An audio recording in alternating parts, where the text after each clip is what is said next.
जी की जय हो।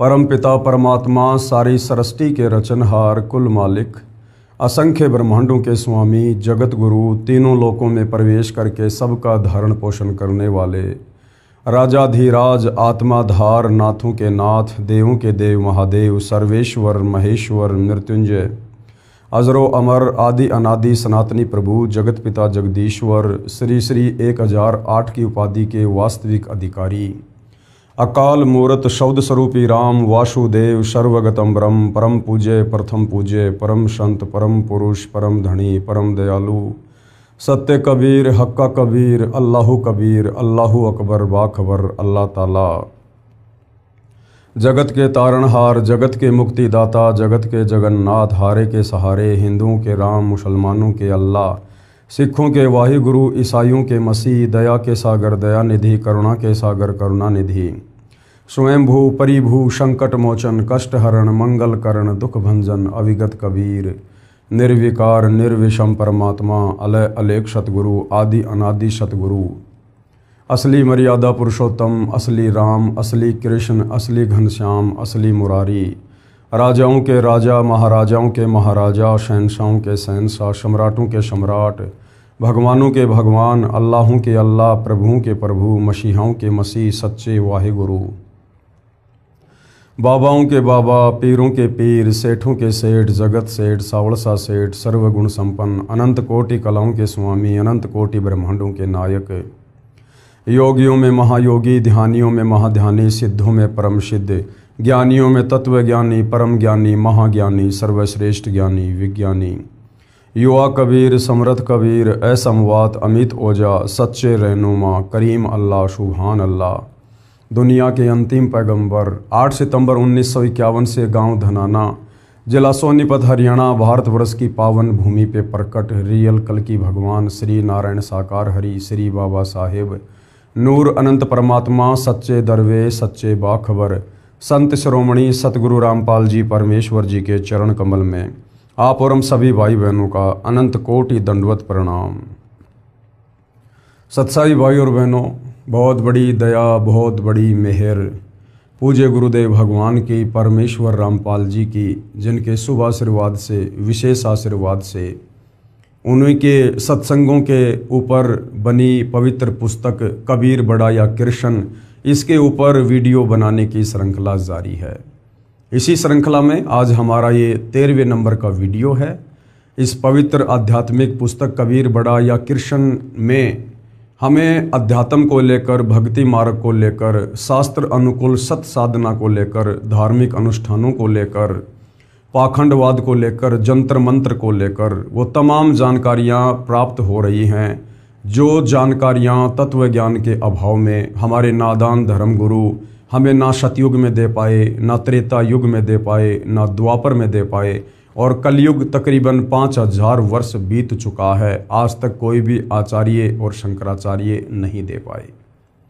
अब दया हुई है सर्व ब्रह्मांडों के रचयिता परम अक्षर ब्रह्म सत्य पुरुष शब्द स्वरूपी राम कबीर परमेश्वर जी की, जो स्वयं इस घोर कलयुग में इस कलयुग की पिछली पीढ़ी में भक्ति युग में 8 सितंबर 1951 के दिन सतलोक से चलकर गति करके सशरीर आप और हम सब की चरम दृष्टि को धोखा देते हुए काल को धोखा देते हुए 8 सितंबर 1951 के दिन गांव धनाना जिला सोनीपत हरियाणा में लीलामय रूप से प्रकट हुए हैं।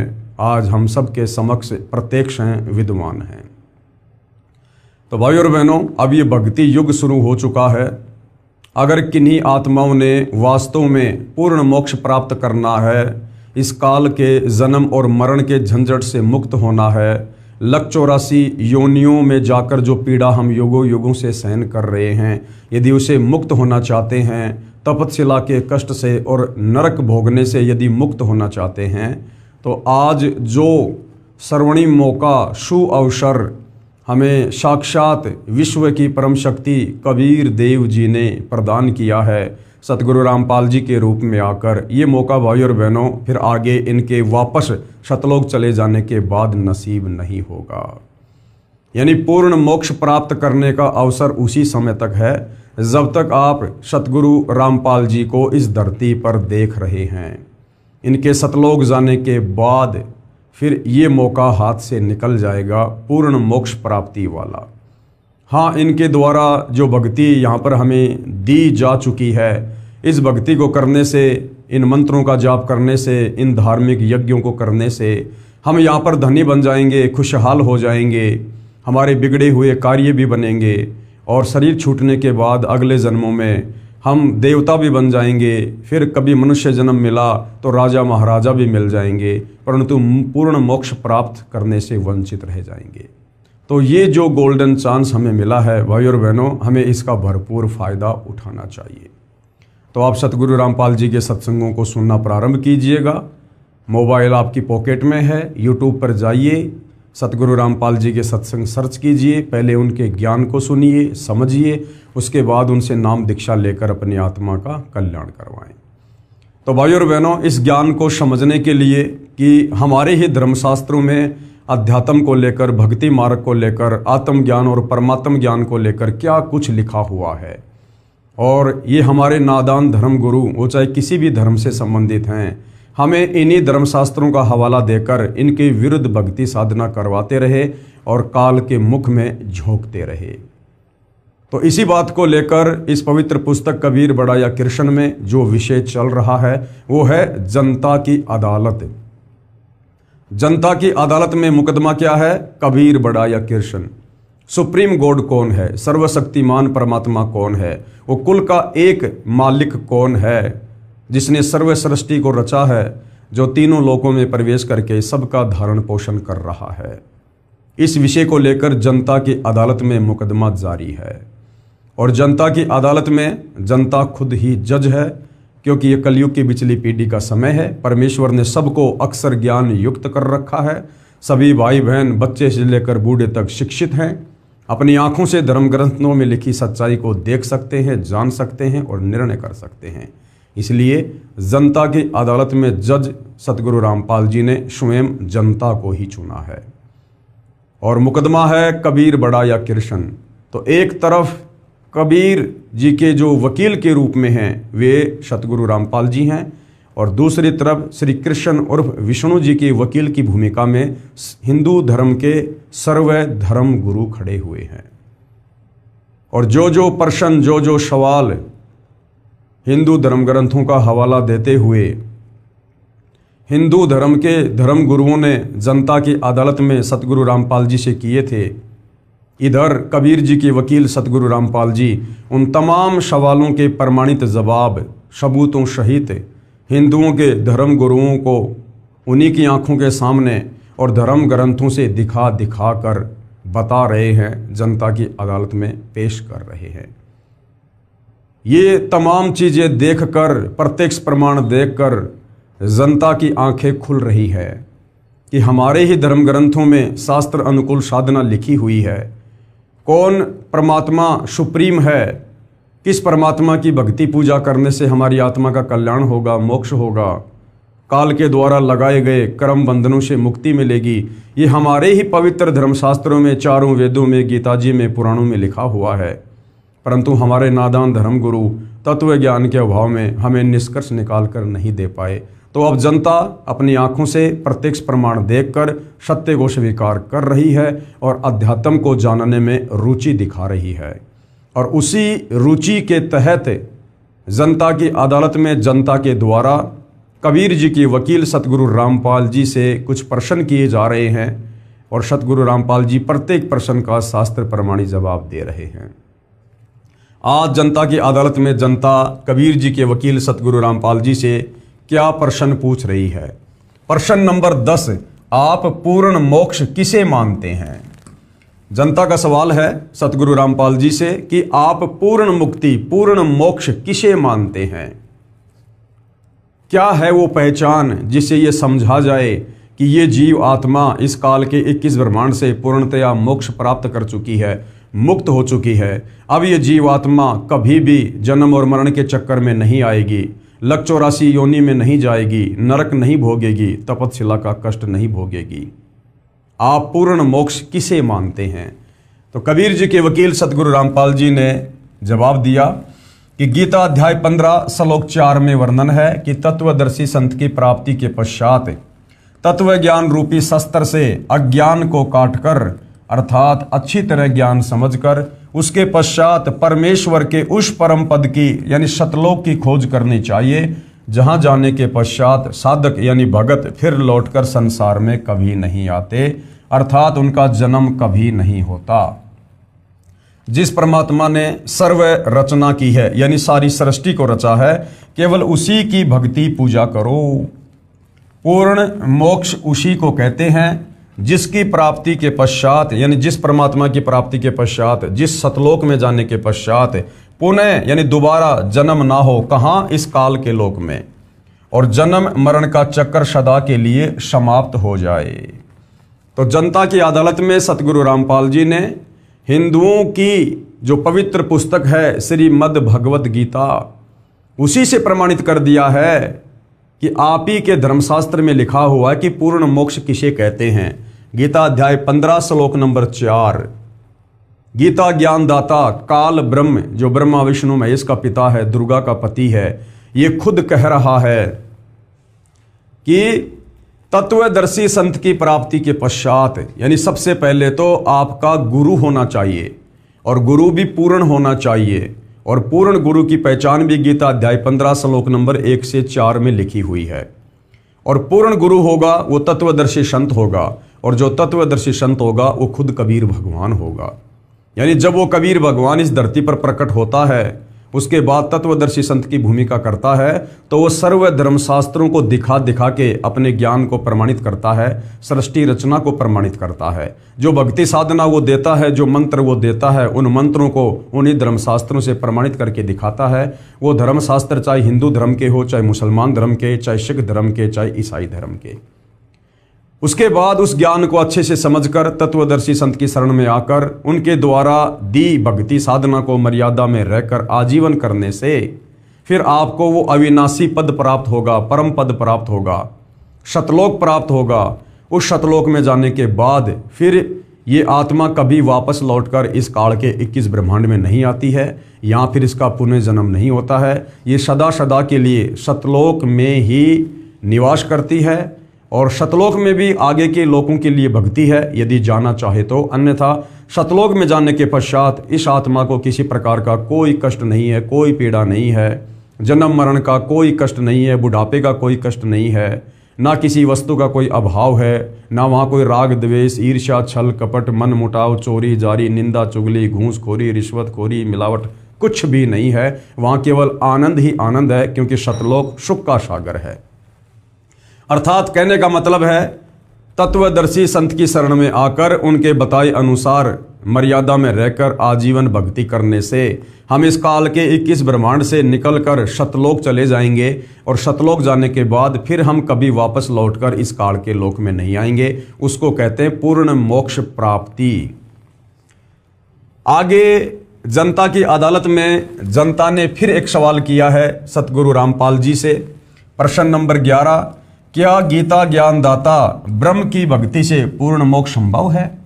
गीता ज्ञानदाता ये काल ब्रह्म है, जिसको ज्योति निरंजन कहते हैं, क्षर पुरुष कहते हैं, जिसका जिक्र गीता अध्याय 15 श्लोक नंबर 16 में है कि इस संसार में मुख्यतः 2 भगवान हैं, क्षर पुरुष और अक्षर पुरुष।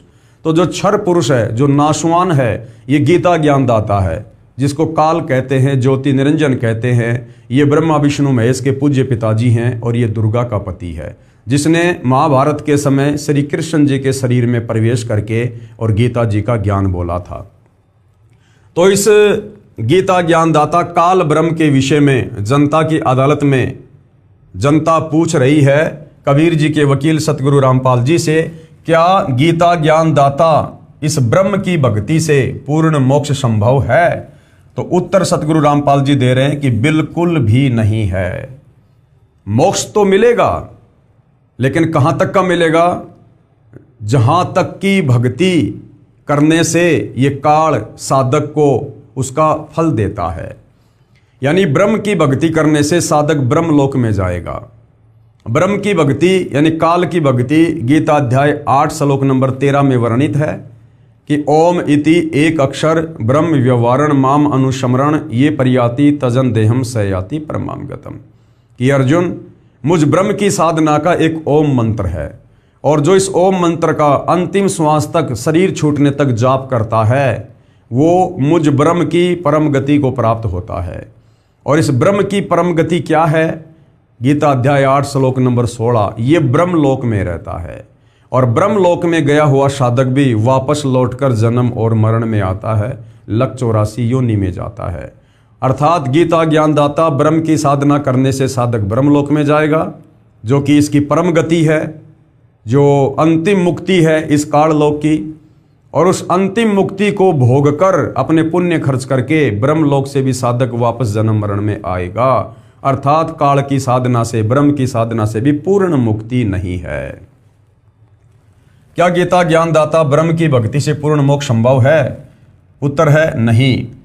जनता की अदालत में जनता ने फिर सवाल किया।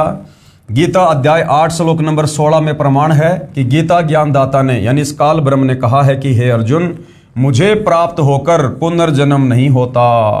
आप कैसे कहते हैं कि ब्रह्म भक्ति से पूर्ण मोक्ष संभव नहीं है? अब उत्तर दे रहे हैं कबीर जी के वकील सतगुरु रामपाल जी। और सतगुरु रामपाल जी समझा रहे हैं कि यही कमी रही जो आप हिंदू श्रद्धालु भ्रमित हैं भक्ति और भगवान को लेकर। तत्व ज्ञान के अभाव में हमारे धर्म गुरुओं ने, गीता के अनुवादकों ने गीता जी के श्लोकों के अर्थों का अनर्थ कर दिया, क्योंकि ये ब्रह्म से ऊपर किसी को परमात्मा नहीं जानते थे, नहीं मानते थे। और जहां जहां इस ब्रह्म ने अपने से अन्य उस परमेश्वर की, सुप्रीम गॉड की, परम अक्षर ब्रह्म की शरण में जाने को कहा है, वहां वहां इन गीता अनुवादकों की बुद्धि स्लिप हो गई। इन्होंने सोचा कि ब्रह्म से ऊपर तो कोई परमात्मा है ही नहीं, फिर ये ब्रह्म अपने से अन्य किसी और की शरण में जाने को क्यों कह रहा है। तो घुमा फिराकर इन्होंने अर्थों का अनर्थ करके और इस ब्रह्म के ऊपर ही टोपी पहना दी कि वो खुद अपने लिए ही कह रहा है। तो सतगुरु रामपाल जी अब इस गीता अध्याय 8 श्लोक नंबर 16 का आपको सही से अनुवाद करके बताएंगे, समझाएंगे, और आपको श्री मद देवी भागवत यानी महापुराण, देवी पुराण से आपको प्रमाणित करके बताएंगे कि ब्रह्म साधना से जन्म और मरण है या नहीं है, ब्रह्म साधना से जीव मुक्त होता है या नहीं होता है। तो जनता ने सवाल किया, गीता अध्याय 8 श्लोक 16 में प्रमाण है कि गीता ज्ञानदाता ने कहा है कि हे अर्जुन, मुझे प्राप्त होकर यानी मेरे ब्रह्मलोक में जाकर पुनर्जन्म नहीं होता। आप कैसे कहते हैं कि ब्रह्म भक्ति से पूर्ण मोक्ष संभव नहीं है? तो उत्तर दिया है सतगुरु रामपाल जी ने। श्री देवी महापुराण सचित्र मोटा टाइप केवल हिंदी, और ये गीता प्रेस गोरखपुर से प्रकाशित है। इसके 7वें स्कंद के अध्याय 36 में प्रमाण है कि श्री देवी ने राजा हिमालय को उपदेश देते हुए, ये राजा हिमालय ये कोई हिमालय पहाड़ नहीं है, ये हिमालय नाम का राजा देवी दुर्गा का परम भगत था।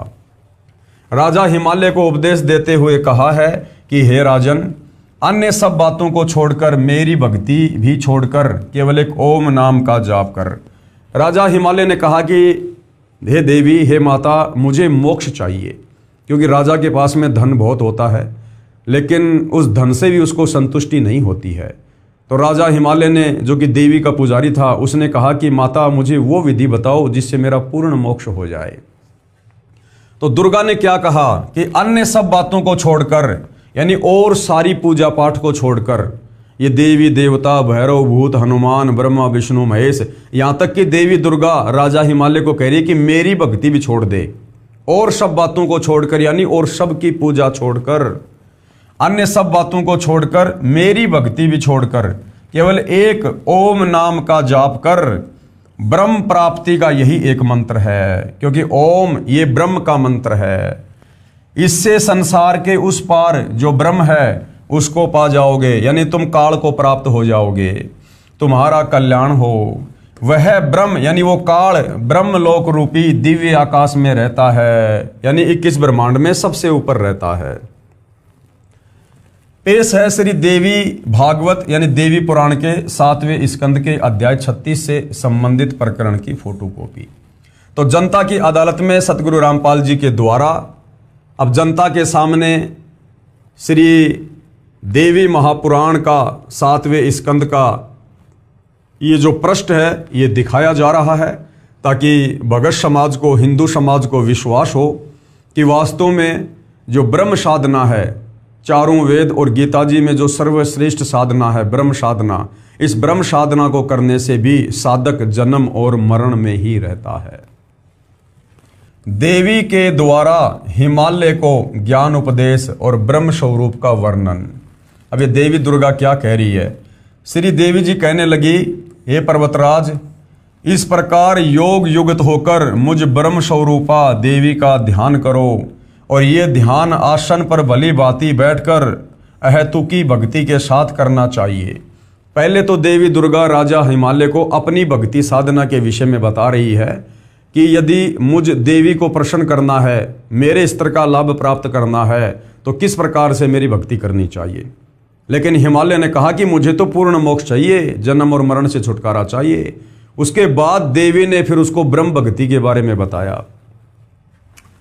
उस ब्रह्म का क्या स्वरूप है, यानी उस काल का क्या स्वरूप है, यह बतलाया जाता है। जो प्रकाश स्वरूप सबके अत्यंत समीप में स्थित हृदय रूप गुहा में स्थित होने के कारण गुहाचर नाम से प्रसिद्ध और महान पद अर्थात परम प्राप्य है। जितने भी चेष्टा करने वाले, श्वास लेने वाले, आँखों को खोलने मूंदने वाले प्राणी हैं, सब उस ब्रह्म में ही समर्पित हैं, उसी में स्थित हैं। सत असत सब कुछ वही है, वही सबके द्वारा वर्ण करने योग्य सर्वोत्कृष्ट है। वह समस्त प्रजा के ज्ञान से परे है कि उस ब्रह्म के बारे में 21 ब्रह्मांड का कोई भी प्राणी नहीं जानता है कि वो ब्रह्म कौन है, कैसा दिखाई देता है। तो दुर्गा कह रही है वह समस्त प्रजा यानी 21 ब्रह्मांड में जितने भी प्राणी हैं उन सब के ज्ञान यानी उन सब की बुद्धि से परे है, अर्थात किसी की बुद्धि में आने वाला नहीं है, क्योंकि वो गुप्त रहता है, साकार है लेकिन अपने आप को निराकार साबित करवा रखा है, उसको श्राप लगा हुआ है, इसलिए वो अपने ओरिजिनल ब्रह्म रूप में, काल रूप में किसी को दर्शन नहीं देता। यह तुम जानो जो परम प्रकाश रूप है, जो सूक्ष्म से भी अत्यंत सूक्ष्म है, जिसमें संपूर्ण लोक और उन लोकों में निवास करने वाले प्राणी स्थित हैं, वही यह अक्षर ब्रह्म है। अब जानकारी देनी चाहिए ब्रह्म की, लेकिन बीच बीच में दुर्गा करिए अक्षर ब्रह्म है। अरे गीता अध्याय 15 श्लोक 16, ये दो अलग अलग भगवान है, क्षर पुरुष और अक्षर पुरुष।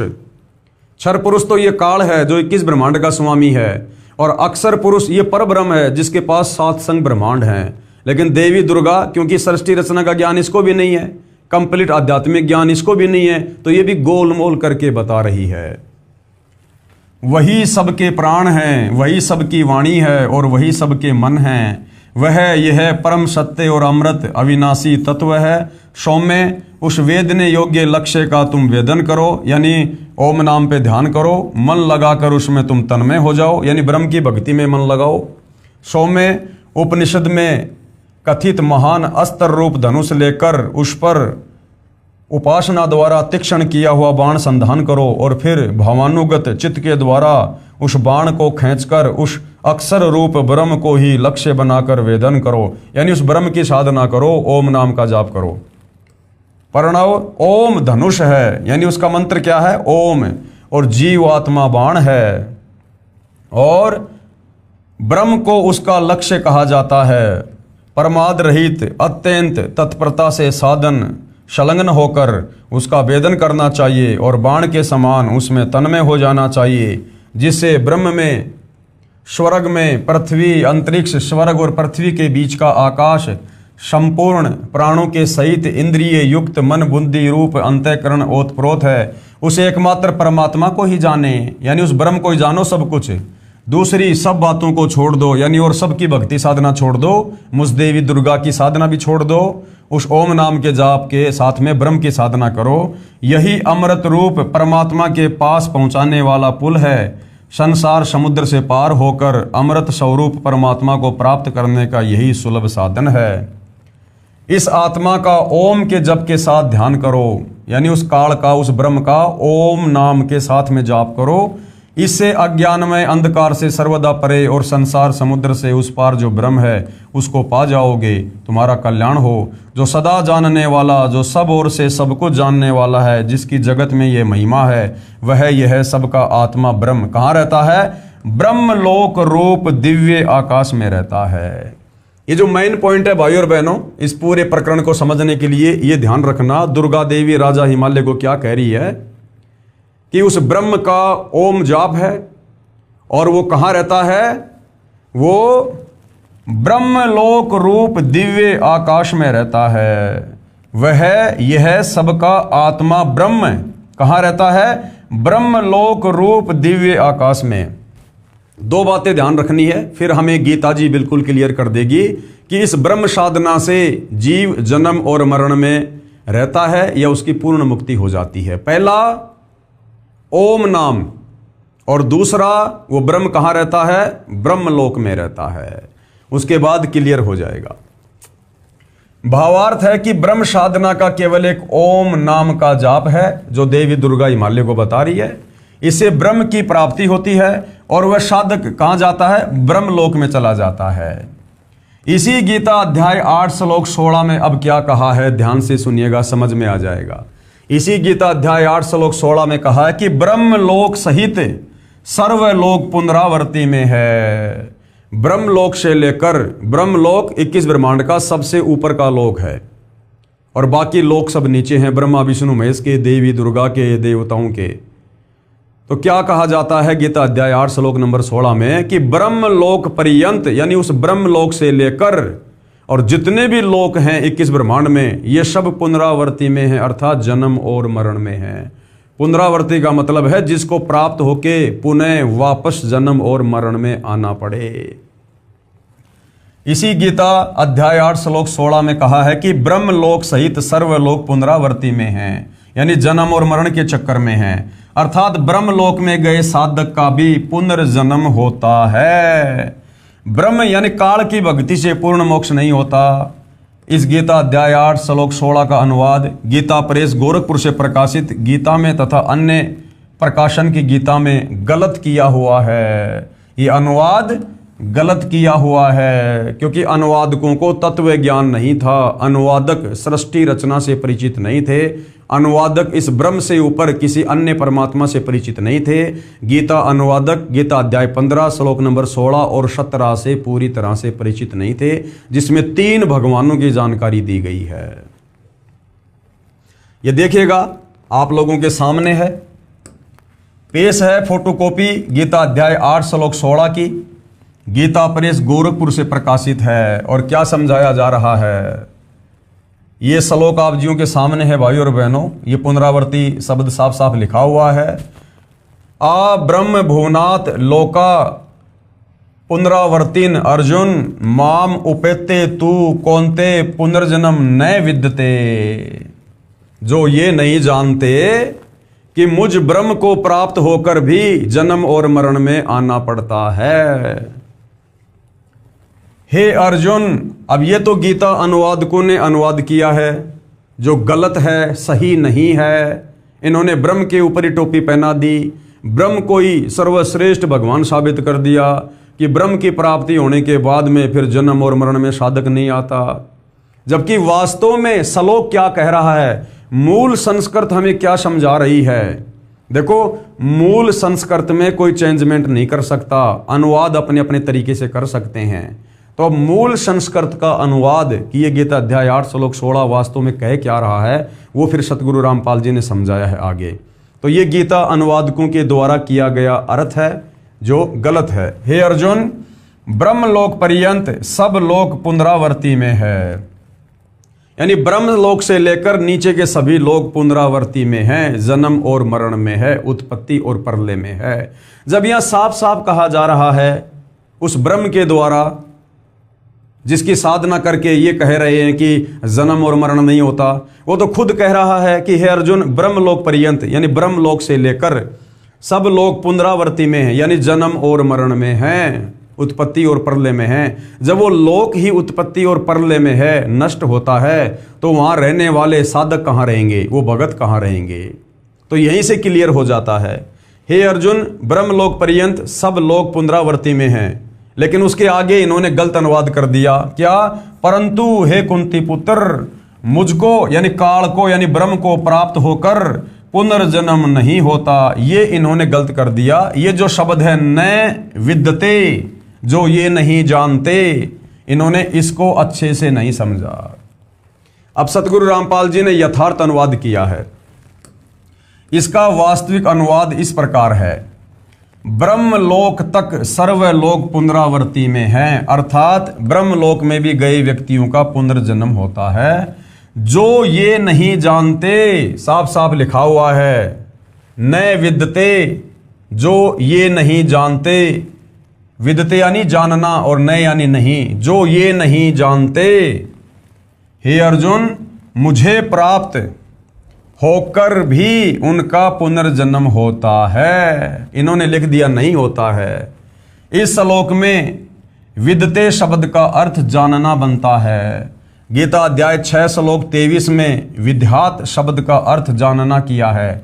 यहाँ इस श्लोक में भी विद्यते का अर्थ जानना बनता है। देखिए इसी पुस्तक में इसी श्लोक की फोटोकॉपी में अधिक स्पष्ट करने के लिए गीता अध्याय 8 श्लोक नंबर 15 ही पर्याप्त है। ये देखिए मूल पाठ है ये, यानी मूल संस्कृत है। माम उपेते पुनर्जन्म दुखालयम आशश्वतम न आपनुवंती महात्मने संसिद्धम परमाम गता। अनुवाद किया है, माम यानी मुझे प्राप्त होकर, पुनर्जन्म यानी पुनर्जन्म होता है। जो नाशवान जीवन दुखों का घर है, परम सिद्धि को प्राप्त महात्मा जन पुनर्जन्म को प्राप्त नहीं होते। गीता अध्याय 8 श्लोक नंबर 15। अब इसका भावार्थ सतगुरु रामपाल जी कर रहे हैं, जो यथार्थ है। गीता ज्ञानदाता ने कहा है, यानी काल ब्रह्म ने कहा है कि मुझे प्राप्त होकर तो दुखों का घर यह क्षण भंगुर जीवन जन्म मरण होता है। जो महात्मा परम गति को प्राप्त हो जाते हैं उनका पुनर्जन्म नहीं होता। जो महात्मा परम गति को प्राप्त हो जाते हैं, परम गति यानी गीता अध्याय 18 श्लोक नंबर 62 कि हे अर्जुन, तू सर्व भाव से उस परमेश्वर के शरण में जा, परम अक्षर ब्रह्म की शरण में, जहां जाने के बाद साधक फिर लौटकर संसार में वापस नहीं आता। तो शतलोक जाने के बाद वो हमारी परम गति कहलाती है। यानी एक बार यदि किसी साधक की परम गति हो गई, कोई यहां से सतलोक चला गया तत्वदर्शी संत की शरण में आकर, उसके बाद वो वापस लौटकर काल के 21 ब्रह्मांड में जन्म और मरण के चक्कर में नहीं आता है। जो महात्मा परम गति को प्राप्त हो जाते हैं उनका पुनर्जन्म नहीं होता। विचार करें, यदि गीता अध्याय 8 श्लोक 1 से 10 तक का सारांश निकालें तो इस प्रकार है। अर्जुन ने पूछा गीता अध्याय 8 श्लोक नंबर 1 में कि ये तत्व ब्रह्म क्या है। गीता ज्ञानदाता ने गीता अध्याय 8 श्लोक 3 में उत्तर दिया कि वो परम अक्षर ब्रह्म है। यानी अपने से अन्य परम अक्षर ब्रह्म की जानकारी गीता ज्ञानदाता दे रहा है। फिर गीता ज्ञानदाता ने अध्याय 8 श्लोक नंबर 5 और 7 में अपनी भक्ति करने को कहा है, तथा गीता अध्याय 8 श्लोक 8, 9, 10 में परम अक्षर ब्रह्म की यानी उस तत्व ब्रह्म की भक्ति करने को कहा है। अपनी भक्ति का मंत्र गीता अध्याय 8 श्लोक नंबर 13 में बताया कि मुझ ब्रह्म का केवल एक ओम अक्षर है। उच्चारण करके सुमरण करता हुआ जो शरीर त्याग कर जाता है वह परम गति को प्राप्त होता है, यानी काल की परम गति को प्राप्त होता है। और काल की परम गति है ब्रह्मलोक, और ब्रह्मलोक पर्यंत सर्वलोक पुनरावृत्ति में जन्म और मरण में है। तो काल की परम गति भी घटिया है। पूर्व में श्री देवी पुराण से सिद्ध कर आए हैं कि ओम का जाप करके ब्रह्मलोक प्राप्त होता है। गीता अध्याय 8 श्लोक 16 में स्पष्ट है कि ब्रह्मलोक में गए साधक का भी पुनर्जन्म होता है। इसलिए गीता अध्याय 8 श्लोक 13 में ओम नाम के जाप से होने वाली परम गति का वर्णन है। परंतु गीता अध्याय 8 श्लोक 8, 9, 10 में जिस सच्चिदानंद घन ब्रह्म अर्थात परम दिव्य पुरुष की भक्ति करने को कहा है उसका मंत्र गीता अध्याय 17 श्लोक नंबर 23 में लिखा है। यानी इस ब्रह्म ने अपनी भक्ति का मंत्र तो गीता अध्याय 8 श्लोक नंबर 13 में लिख दिया ओम, और जो अपने से अन्य जिस परम अक्षर ब्रह्म जिस तत्व ब्रह्म की इसने जानकारी दी है गीता अध्याय 8 श्लोक नंबर 3 में, उसकी भक्ति का मंत्र गीता अध्याय 17 श्लोक नंबर 23 में है। क्या? ओम तत् सत इति निर्देशय ब्रह्मणे त्रिविध समर्थ है। यानी पूर्ण परमात्मा की भक्ति का ये 3 नाम का जाप है जो 3 विधि से जाप किया जाता है। ब्राह्मणा तेन वेद्या च यज्ञा च विहिता पुरा। और सृष्टि की शुरुआत में जो विद्वान लोग थे वो इसी प्रकार से भक्ति किया करते थे। अनुवाद: सच्चिदानंद घन ब्रह्म यानी कबीर परमेश्वर परम अक्षर ब्रह्म की भक्ति का मंत्र ओम तत् सत है। ये ओम तो सीधा सीधा काल का है और ये तत् और सत ये सांकेतिक है जो तत्वदर्शी संत ही बताएगा। ओम मंत्र ब्रह्म यानी क्षर पुरुष का है, इस काल का है। तत् ये सांकेतिक है जो अक्षर पुरुष का है जिसके साथ संग ब्रह्मांड है। और सत मंत्र भी सांकेतिक मंत्र है जो परम अक्षर ब्रह्म का है यानी कबीर देव का है। इन तीनों मंत्रों के जाप से वह परम गति प्राप्त होगी जो गीता अध्याय 15 श्लोक 4 में कही गई है कि जहां जाने के पश्चात साधक फिर लौटकर संसार में कभी नहीं आते। यदि गीता अध्याय 8 श्लोक 16 का ये अर्थ सही माने कि मुझे प्राप्त होने वाला यानी ब्रह्म को प्राप्त होने वाला पुनर्जन्म में नहीं आता, तो गीता अध्याय 2 श्लोक 12, गीता अध्याय 4 श्लोक 5 और गीता अध्याय 10 श्लोक 2 गलत साबित हो जाएंगे, जिसमें खुद ये ब्रह्म कह रहा है कि मेरा तो जन्म होता है, मेरी तो मृत्यु होती है। हे अर्जुन, तू नहीं जानता, मैं जानता हूं। तेरे भी कई जन्म हो चुके हैं, मेरे भी हो चुके हैं, आगे भी होंगे। अगर गीता अध्याय 8 श्लोक नंबर 16 का जो अनुवाद हमारे तत्व ज्ञानहीन गीता अनुवादकों ने और धर्मगुरुओं ने किया है कि ये ब्रह्म कह रहा है कि मुझे प्राप्त होकर फिर साधक जन्म और मरण में नहीं आता, तो फिर गीता अध्याय 2 श्लोक नंबर 12, गीता अध्याय 4 श्लोक नंबर 5 और 9, गीता अध्याय 10 श्लोक 2 ये फिर गलत साबित हो जाएंगे, जिसमें खुद ये ब्रह्म पहले कह चुका है कि मेरे और तेरे बहुत जन्म हो चुके हैं, तू नहीं जानता, मैं जानता हूं। अर्थात यहां पर ये क्लियर हो जाता है कि गीता ज्ञानदाता ब्रह्म है, ओम इसका मंत्र है, ये ब्रह्म लोक में रहता है और ब्रह्म लोक पर्यंत सर्वलोक पुनरावर्ती में जन्म और मरण में, प्रलय और उत्पत्ति में है। अर्थात इस ब्रह्म साधना से परम गति नहीं है, पूर्ण मोक्ष नहीं है, जन्म मरण का रोग समाप्त नहीं होता। तो गीता अध्याय 2 श्लोक 12, गीता अध्याय 4 श्लोक 5, गीता अध्याय 10 श्लोक 2 गलत सिद्ध हो जाते हैं, जिनमें गीता ज्ञानदाता ने यानी ब्रह्म ने कहा है कि अर्जुन तेरे और मेरे बहुत जन्म हो चुके हैं, तू नहीं जानता, मैं जानता हूं। मेरी उत्पत्ति को यानी ये ब्रह्म कह रहा है कि मेरी उत्पत्ति को यानी मेरे जन्म लेने को ना देवता जानते हैं, ना महर्षिगण तथा ना सिद्ध जानते हैं। विचारणीय विषय यह है कि जब साध्य इष्ट का ही जन्म मृत्यु होता है, यानी जब इस ब्रह्म का ही जन्म और मृत्यु होता है, तो साधक यानी भगत को वह मोक्ष कैसे प्राप्त हो सकता है जिससे पुनर्जन्म नहीं होता। तो भाइयों और बहनों, आज से पहले हमारे को गीता जी का गलत ज्ञान दिया गया था, यथार्थ ज्ञान नहीं दिया गया था, जिस कारण से हम इन्हीं देवी देवताओं की भक्ति में, ब्रह्म साधना में उलझ पुलझ लगे रहे। इसलिए गीता अध्याय 8 श्लोक 16 का अनुवाद जो मैंने यानी सतगुरु रामपाल जी ने ऊपर किया है वही सही है कि गीता ज्ञानदाता ने यानी ब्रह्म ने कहा है कि ब्रह्मलोक तक सब लोग पुनरावर्ती में हैं, अर्थात ब्रह्मलोक में गए प्राणी भी लौटकर संसार में जन्म को प्राप्त होते हैं। यानी काल की इस ब्रह्म की जो परम गति है, इसकी भक्ति की जो सर्वश्रेष्ठ उपलब्धि है वो है ब्रह्मलोक यानी महास्वर्ग। और गीता अध्याय 8 श्लोक 16 में इस ब्रह्म ने क्लियर कर दिया कि ब्रह्मलोक पर्यंत सर्वलोक पुनरावर्ती में है, अर्थात ब्रह्म साधना से भी परम गति नहीं होती, जन्म मरण का रोग समाप्त नहीं होता। जो ये नहीं जानते वे मेरी भक्ति करके भी पुनर्जन्म को प्राप्त होते हैं। जो साधक ये नहीं जानते कि मैं ब्रह्म हूं, मैं ब्रह्म लोक में रहता हूं और मेरे लोक में जाने के बाद भी जन्म और मरण होता है, जो ये नहीं जानते वो जन्म और मरण में ही रहते हैं। इसलिए तो गीता ज्ञानदाता ने यानी इस काल ब्रह्म ने अध्याय 18 श्लोक 62 में कहा है, अध्याय 18 श्लोक 62 में, क्योंकि इसका खुद का जन्म मरण, इसके साधकों का जन्म मरण, ब्रह्मलोक में गया हुआ प्राणी फिर जन्म मरण में, इसीलिए तो इसने अपने से अन्य उस परम अक्षर ब्रह्म तत्व ब्रह्म के विषय में कहा है गीता अध्याय 18 श्लोक 62 में। इसलिए तो गीता ज्ञानदाता ने अध्याय 18 श्लोक 62 में कहा है कि हे अर्जुन, तू सर्व भाव से उस परमेश्वर की शरण में जा। सर्व भाव से उस परमेश्वर की शरण में जा। अपने से अन्य किसी और परमात्मा की ओर इशारा कर रहा है।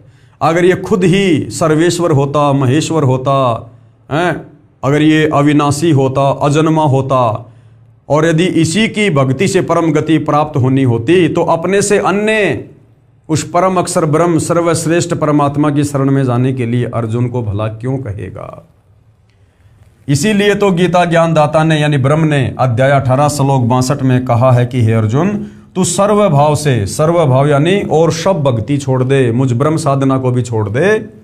तू सर्व भाव से उस परमेश्वर की शरण में जा।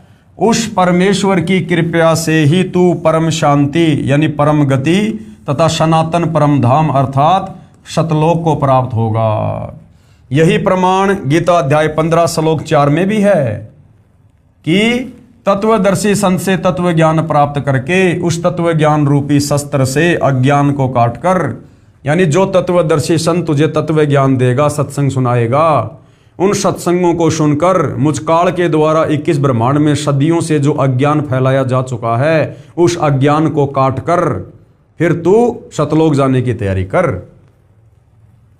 यही प्रमाण गीता अध्याय 15 श्लोक 4 में है कि तत्वदर्शी संत से तत्व ज्ञान प्राप्त करके यानी उसके सत्संग सुन के और उस तत्व ज्ञान रूपी शस्त्र से यानी भक्ति साधना से अज्ञान को काटकर, जो अज्ञान इस काल में फैला रखा है यहाँ पर अपने ऋषियों के द्वारा, इन गीता अनुवादकों के द्वारा, साधु संतों के द्वारा, उसके पश्चात परमेश्वर के उस परम पद की खोज करनी चाहिए जहां जाने के पश्चात साधक फिर लौटकर संसार में कभी नहीं आते। जिस परमेश्वर से यानी कबीर परमेश्वर से, परम अक्षर ब्रह्म से, तत्व ब्रह्म से, गीता ज्ञानदाता से अन्य जो परमात्मा है, जिस परमेश्वर से संसार रूपी वृक्ष की प्रवृत्ति विस्तार को प्राप्त हुई है, अर्थात जिसने सारी सृष्टि को रचा है, अर्थात जिस परमेश्वर ने संसार की रचना की है, गीता ज्ञानदाता ने कहा है कि केवल उसी की भक्ति कर, सर्व का उसी से कल्याण संभव है।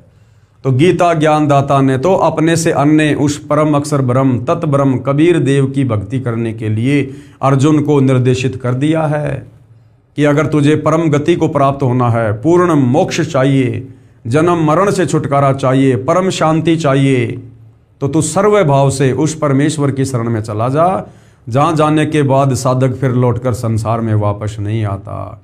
और उस परम अक्षर ब्रह्म कबीर देव की भक्ति तुझे वो तत्वदर्शी संत ही बता सकता है, मुझे भी नहीं पता। इसलिए गीता अध्याय 4 श्लोक नंबर 34 में ऑप्शन दे दिया कि अगर तुझे परम शांति चाहिए तो तत्वदर्शी संत की खोज कर, उसके बताए अनुसार भक्ति कर, तब तुझे वो परम शांति प्राप्त होगी। अन्यथा मुझ ब्रह्म की भक्ति से परम गति नहीं होगी, तू सदा जन्म मरण में रहेगा। इससे प्रमाणित हुआ कि ब्रह्म की भक्ति से पूर्ण मोक्ष संभव नहीं है। यानी जो 21 ब्रह्मांड का स्वामी है, ये काल, ये ब्रह्म ज्योति निरंजन क्षर पुरुष, ब्रह्मा विष्णु महेश का पिता, दुर्गा का पति, इसकी भक्ति से पूर्ण मोक्ष नहीं है। और ये 21 ब्रह्मांड का सर्वश्रेष्ठ भगवान है। अब सोचिए फिर दुर्गा की भक्ति से मोक्ष कैसे होगा? दुर्गा तो इससे नीचे है। फिर ब्रह्मा विष्णु महेश की भक्ति से मोक्ष कैसे होगा? ब्रह्मा विष्णु महेश तो दुर्गा से भी नीचे हैं। फिर अन्य देवी देवताओं की भक्ति से मोक्ष कैसे होगा? क्योंकि अन्य देवी देवता तो ब्रह्मा विष्णु महेश से भी नीचे हैं। और फिर ये भैरव, भूत, बेताल, माई, मसाणी, सेठ, शीतला, इनकी भक्ति से मुक्ति कैसे होगी? क्योंकि ये तो देवी देवताओं से भी नीचे हैं। उसके बाद ये चौराहे पे ठेकरी रखना, पीपल की पूजा करना, जंत्र मंत्र करना, श्राद्ध निकालना, फिर इनसे मुक्ति कैसे होगी? क्योंकि ये तो उन भैरव, भूत, बेताल से भी नीचे हैं। तो भाई और बहनों, इसलिए यदि 21 ब्रह्मांड से पूर्ण मुक्ति चाहिए, पूर्ण मोक्ष चाहिए, इस आत्मा को यदि हमने स्वतंत्र करवाना है, सतलोक चलना है, तो हमने उस परम अक्षर ब्रह्म कबीर देव की भक्ति करनी होगी। और वो भक्ति लेकर स्वयं वो परम अक्षर ब्रह्म कबीर देव 8 सितंबर 1951 से गांव धनाना, जिला सोनीपत, हरियाणा में प्रकट हैं। और सन 1994 से ये सतज्ञान, ये परम शांति वाली भक्ति देश और दुनिया को दे रहे हैं। और आप भी इस भक्ति का फायदा उठा सको, इसीलिए ये सर्व ज्ञान उन्होंने सत्संगों के माध्यम से और पुस्तकों के माध्यम से भगत समाज को बताना चाहा है। ये तत्व ज्ञान है, ये पांचवा वेद है। इस ज्ञान को जो समझ जाएगा और तत्वदर्शी संत की शरण ग्रहण कर लेगा, यानी सतगुरु रामपाल जी की शरण में आकर आजीवन मर्यादा में रहकर भक्ति करेगा, वही इस काल के कर्म बंधनों से 21 ब्रह्मांड से जन्म और मरण से छुटकारा प्राप्त कर सकता है। दूसरा, धरती पर, धरती के किसी भी कोने में, किसी भी धर्म में, किसी भी धर्मगुरु की शरण में आने से आप परम गति को प्राप्त नहीं कर सकते। प्रमाणित हुआ कि ब्रह्म की भक्ति से पूर्ण मोक्ष संभव नहीं है। केवल पूर्ण परमात्मा यानी परम अक्षर ब्रह्म यानी कबीर देव की भक्ति से ही पूर्ण मोक्ष संभव है। अब जनता की अदालत में मामला चल रहा है। जनता बढ़ चढ़कर अध्यात्म में रुचि ले रही है और कबीर जी के वकील सतगुरु रामपाल जी से जनता फिर आगे और क्या सवाल करती है अध्यात्म को लेकर। प्रश्न नंबर 13, ओम, यह मंत्र तो ब्रह्म का जाप हुआ, क्योंकि गीता अध्याय 8 श्लोक 13 में गीता जी से दिखा दिया गया है।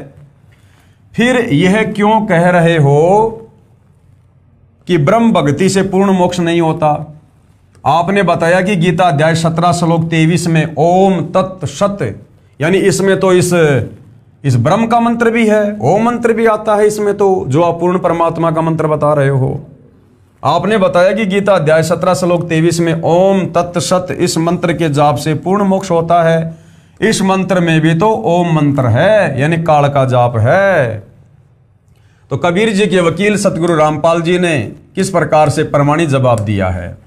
उत्तर, जैसे इंजीनियर या डॉक्टर बनने के लिए शिक्षा की आवश्यकता होती है, पहले प्रथम कक्षा पढ़नी पड़ती है, फिर धीरे धीरे 5वीं 8वीं, इस प्रकार 10वीं कक्षा पास करनी पड़ती है। उसके पश्चात आगे पढ़ाई करनी होती है, फिर ट्रेनिंग करके इंजीनियर या डॉक्टर बना जाता है। ठीक इसी प्रकार श्री ब्रह्मा, श्री विष्णु, श्री शिव, गणेश तथा देवी की साधना करनी पड़ती है। मैं स्वयं करता हूं तथा अपने अनुयायियों से करवाता हूं। ये तो 5वीं कक्षा तक की पढ़ाई अर्थात साधना जानो। दूसरे शब्दों में पांचों जो कमल खोलने की साधना है, हमारे शरीर में कमल बने हुए हैं। ये जो 5 जो प्रधान देवी देवता हैं, ये हमारे शरीर में बने इन कमलों में निवास करते हैं। श्री ब्रह्मा और सौंतरी जी, गणेश जी, विष्णु लक्ष्मी जी, शंकर पार्वती जी और देवी दुर्गा। तो ये जो 5वीं तक की पढ़ाई है, इस पढ़ाई से हमारे शरीर में बने वो कमल खुलेंगे, खिलेंगे, जिससे हमारी भक्ति फिर आगे को जाएगी।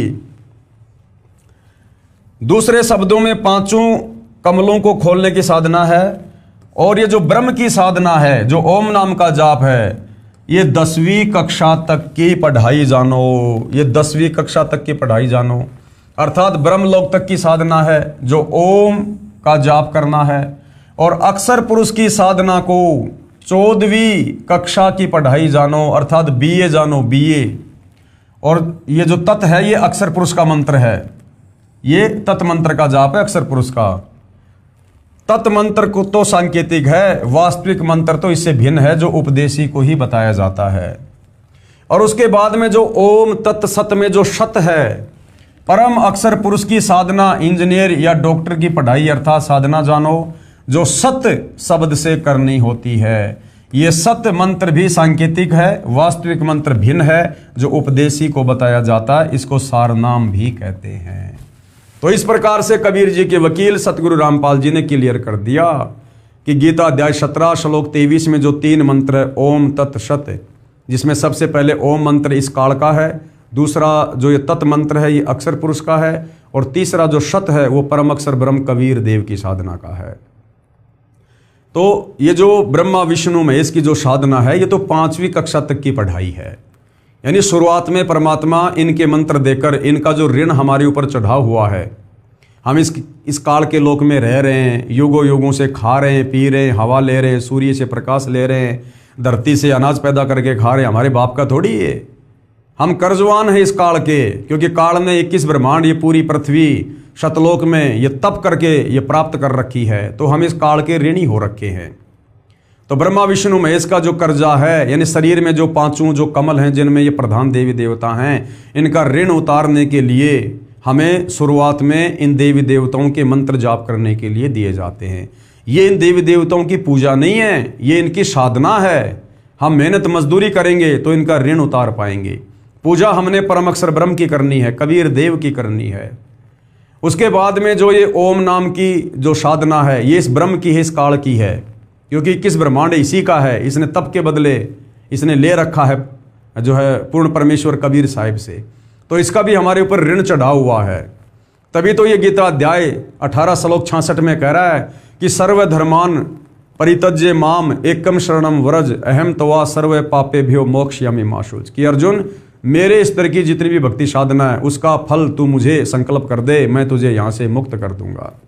तो ओम नाम की जो कमाई है वो ओम नाम का जाप करके हम इस काल ब्रह्म को अंत में दे देंगे और इसका ऋण चूकती हो जाएगा। ये हमें यहाँ से जाने का नो ड्यू सर्टिफिकेट दे देगा।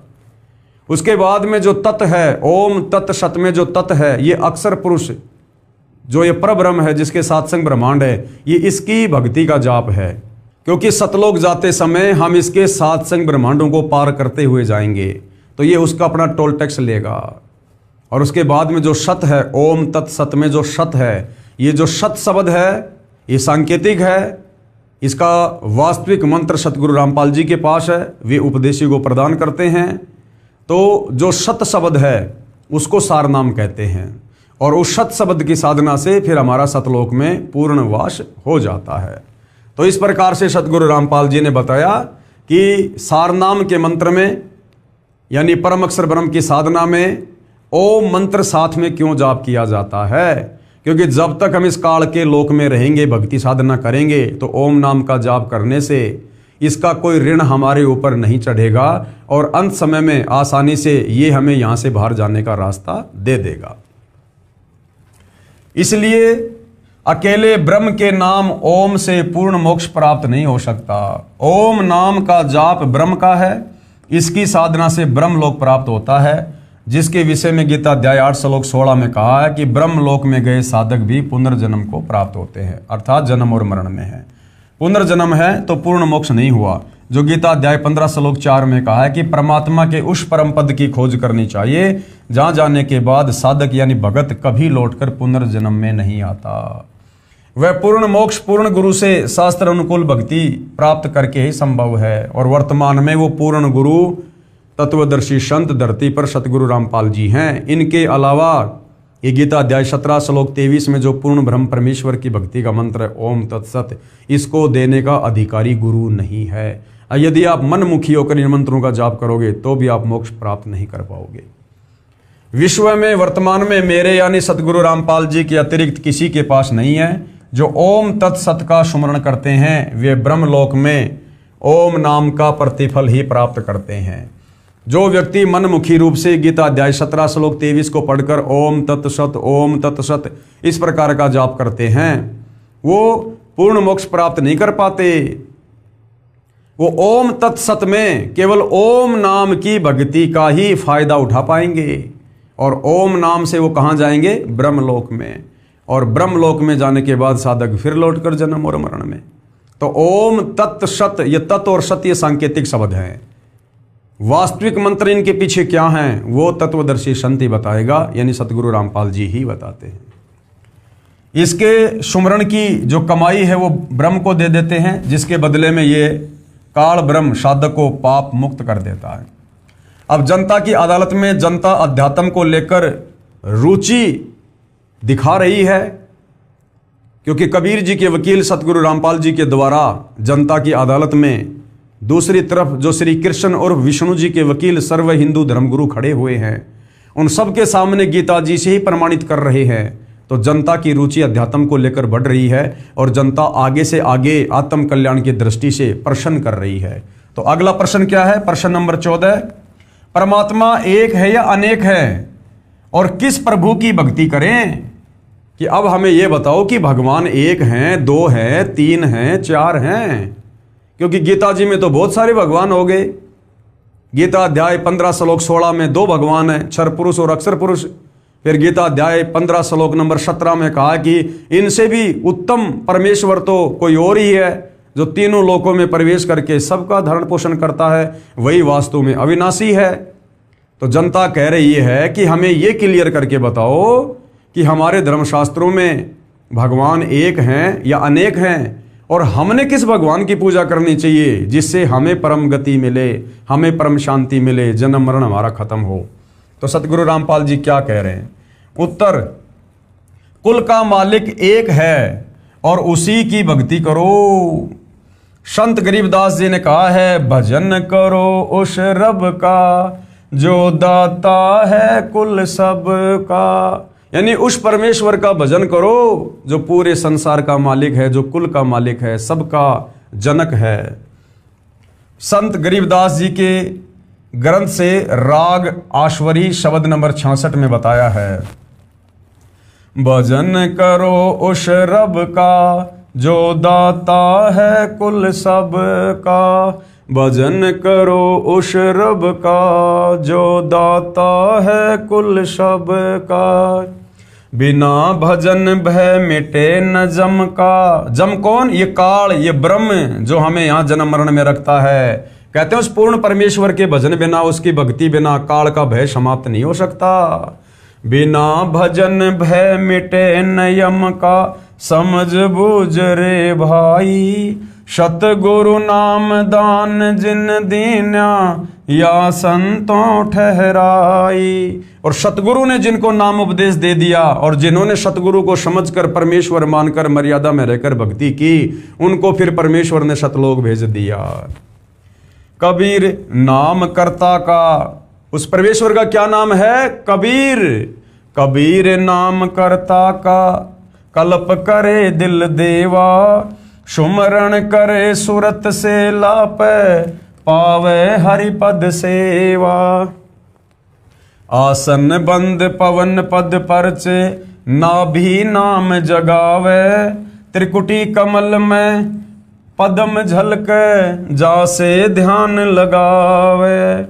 सब सुख भुगता जीवत मुक्ता, दुखदारी दर दूरी। ज्ञान ध्यान गलतान हरि पद, जो कुरंग कस्तूरी। गज मोती हस्ती के मस्तिक, उन्मुन रहे दीवाना।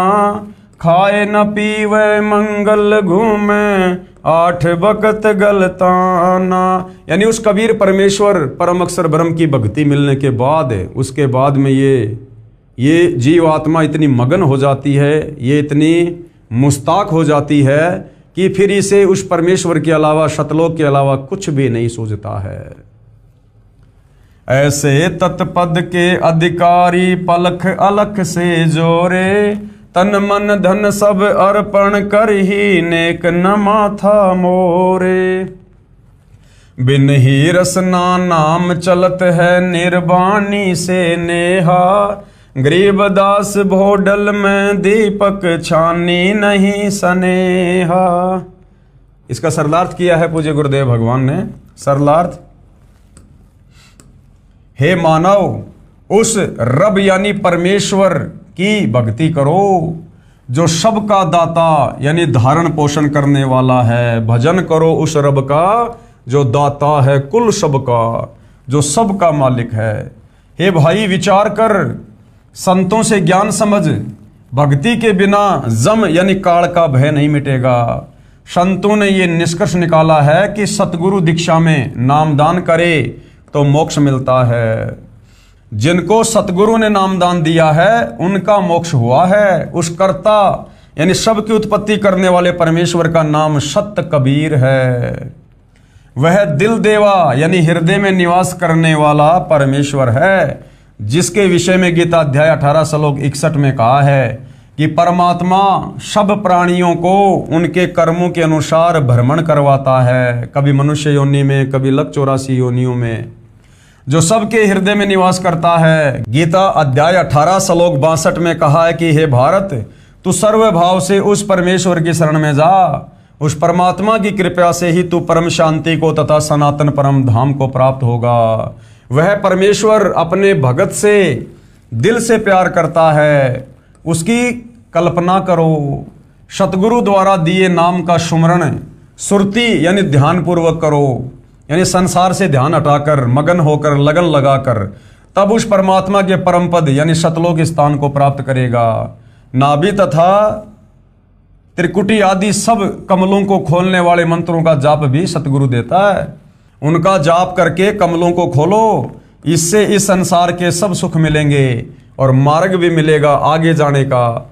सतलोक जाते समय कोई बाधा नहीं आएगी, सब दुख तथा दारिद्र निर्धनता समाप्त हो जाएंगे। सुमरण में ध्यान ऐसे लगाओ जैसे कुरंग यानी जो मृग होता है, मृग कस्तूरी को ढूंढने में ध्यान लगाता है, उसके लिए वो तड़फ जाता है, एक पल भी उसकी गंध बिना नहीं रह सकता। जैसे हाथी के मस्तिष्क के ऊपर की खाल में मोती बन जाता है, जिसके प्रभाव से हाथी मस्त रहता है, उसी में ध्यान रखता है। यानी सारनाम मिलने के बाद भगत की रुचि संसार में नहीं बननी चाहिए, किसी राजनीति में या झूठा भाईचारा निभाने में, लोगों के पास ज़्यादा उठने बैठने में, ज़बरदस्ती रिश्तेदारियां निभाने में, फालतू की बातों में, काम धंधे को आगे से आगे बढ़ाने में। ये भगत की रुचि नहीं होनी चाहिए यदि वास्तव में उसे परमात्मा चाहिए तो। जो तत्पद उस खास अमर स्थान के अधिकारी हैं वे ऐसे साधना करते हैं, परमात्मा से दोस्ती करते हैं और तन मन धन समर्पित कर देते हैं। नेक न माथा मोर यानी कभी भी तन मन धन देने से आनाकानी नहीं करते। उन भक्तों का नाम बिना यानी रसना यानी जीव के श्वास द्वारा चलता है। संत गरीबदास जी ने कहा है कि उनकी भक्ति का प्रभाव छुपा नहीं रहता। जैसे दीपक को मोमी कागज यानी पॉलीथीन से छुपाया जाए तो उसके जो प्रकाश की जो वो झलक है वो अवश्य दिखाई देती है। यानी जिस भगत को सच्चा नाम सार नाम मिल जाता है और जो भगत जो मर्यादा है गुरुदेव की नाम जाप के साथ में, किस प्रकार सुरती लगाकर ध्यान लगाकर मगन होकर संसार से पीछे हटकर उसका जाप करना होता है मोक्ष प्राप्ति के लिए, उसके बाद कहते हैं उस भगत की अलग ही पहचान हो जाती है। उस भगत के लक्षण, उसके गुण, उसका आचार विचार व्यवहार, उसका बोलचाल उठना बैठना, वो सब कुछ अलग से दिखाई देगा कि वास्तव में इसके अंदर भक्ति प्रवेश हो रही है। राग बिलावल शब्द नंबर 17।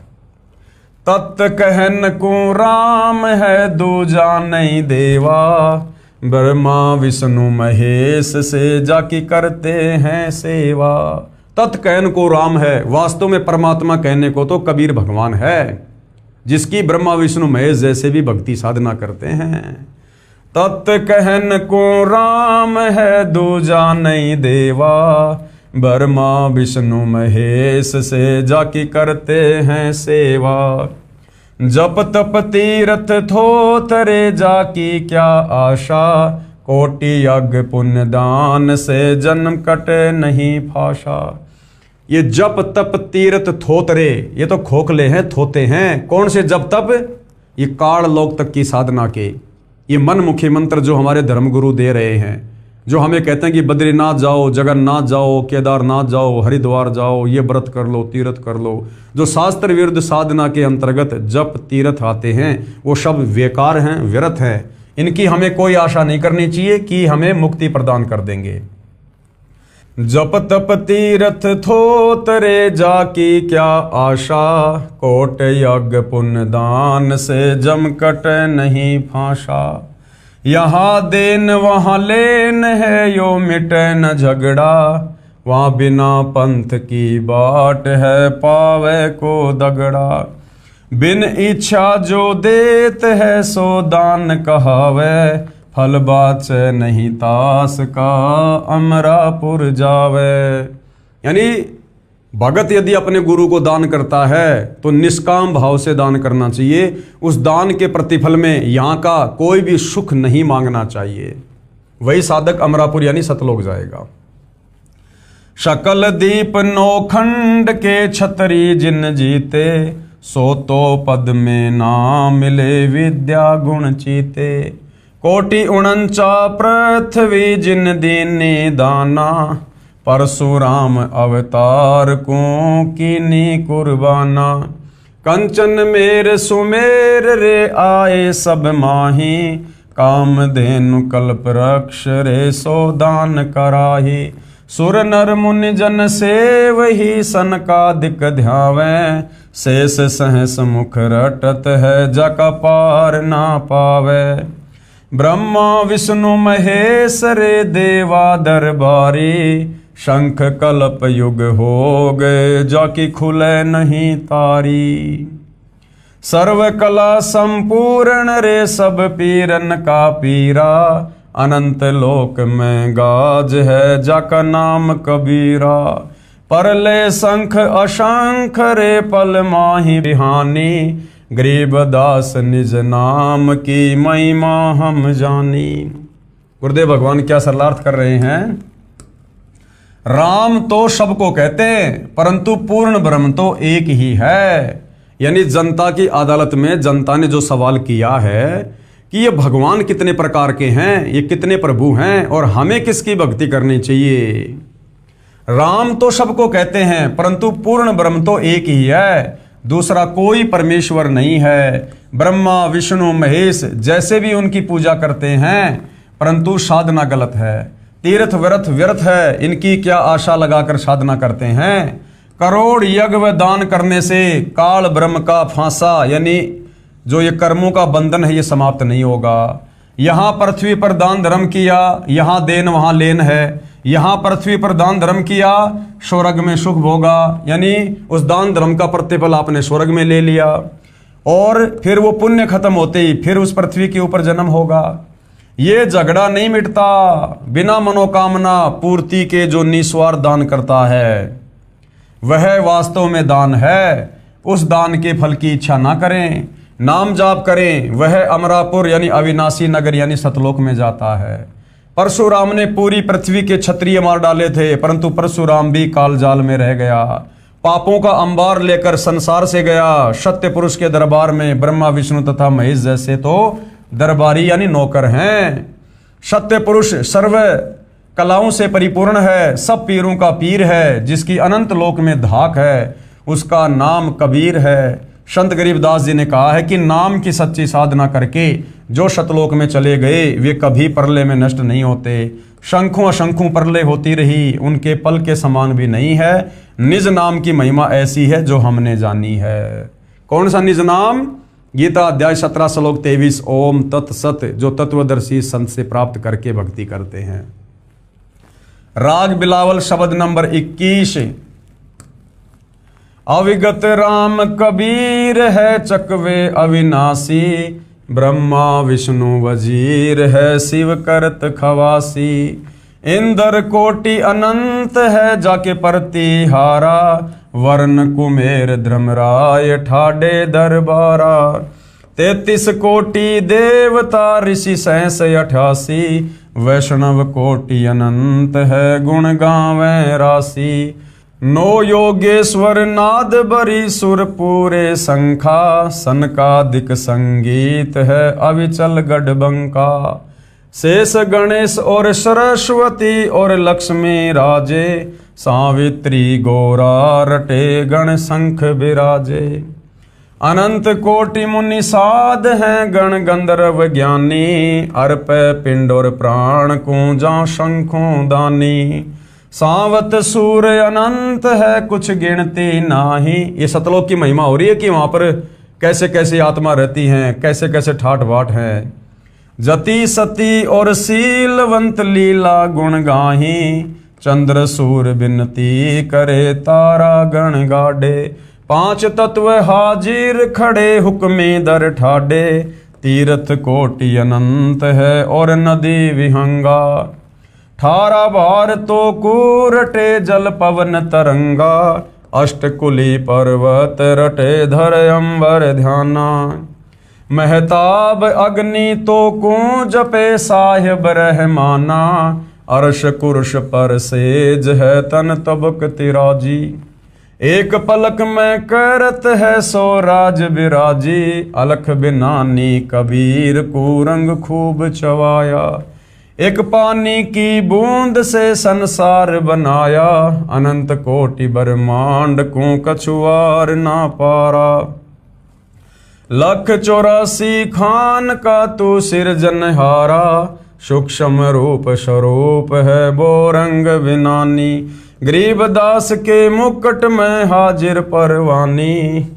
सरलार्थ, अविगत यानी दिव्य परम पुरुष कबीर जी हैं। चकवे यानी चक्रवर्ती, चक्रवर्ती राजा उसे कहते हैं जिसका राज्य पूरी पृथ्वी पर होता है। तो कबीर परमेश्वर का राज्य, उनका साम्राज्य, उनका एम्पायर सर्व ब्रह्मांडों पर है, क्योंकि ये कुल के मालिक हैं, सर्व सृष्टि के सर्जनहार हैं। इसलिए कबीर परमेश्वर वास्तव में चक्रवर्ती हैं। जो सब छोटे राजाओं का मालिक महाराजा होता था, कबीर सत्य पुरुष का राज्य संपूर्ण लोकों पर, जो ब्रह्मा विष्णु महेश ज्योति निरंजन तथा अक्षर पुरुष सहित सब छोटे छोटे देवों का मालिक महाराजा यानी महादेव है, परमात्मा है, अविनाशी है। ब्रह्मा विष्णु तथा शिव भी इनकी खवासी यानी गुलामी करते हैं।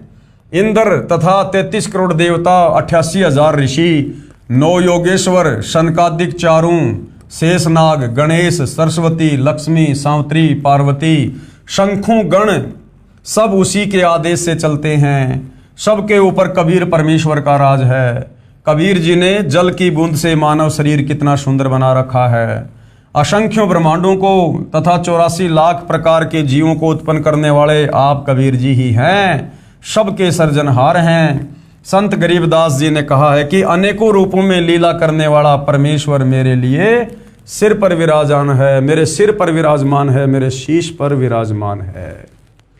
यानी जनता का सवाल था कि किस प्रभु की भक्ति करें, किस भगवान की भक्ति करें। तो कबीर जी के वकील सतगुरु रामपाल जी ने स्पष्ट कर दिया है कि ना तो ब्रह्मा विष्णु महेश की भक्ति करें, ना दुर्गा की भक्ति करें, ना काल ब्रह्म की भक्ति करें, ना अक्षर पुरुष की भक्ति करें। केवल परम अक्षर ब्रह्म सत्य पुरुष कबीर देव ही पूजा के योग्य है।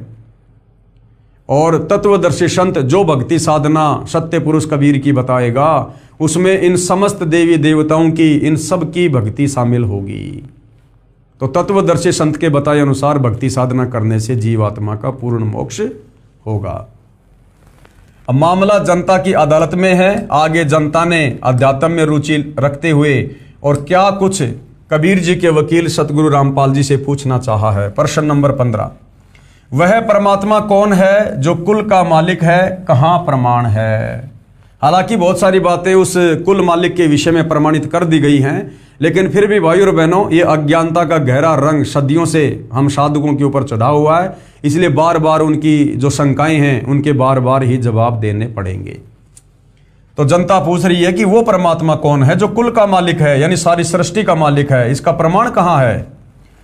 तो प्रमाण में सतगुरु रामपाल जी क्या बता रहे हैं। उत्तर, वह परमात्मा परम अक्षर ब्रह्म है, जो गीता अध्याय 8 श्लोक 3 में काल ब्रह्म के द्वारा कहा गया है कि वो तत्व ब्रह्म है, जो कुल का मालिक है।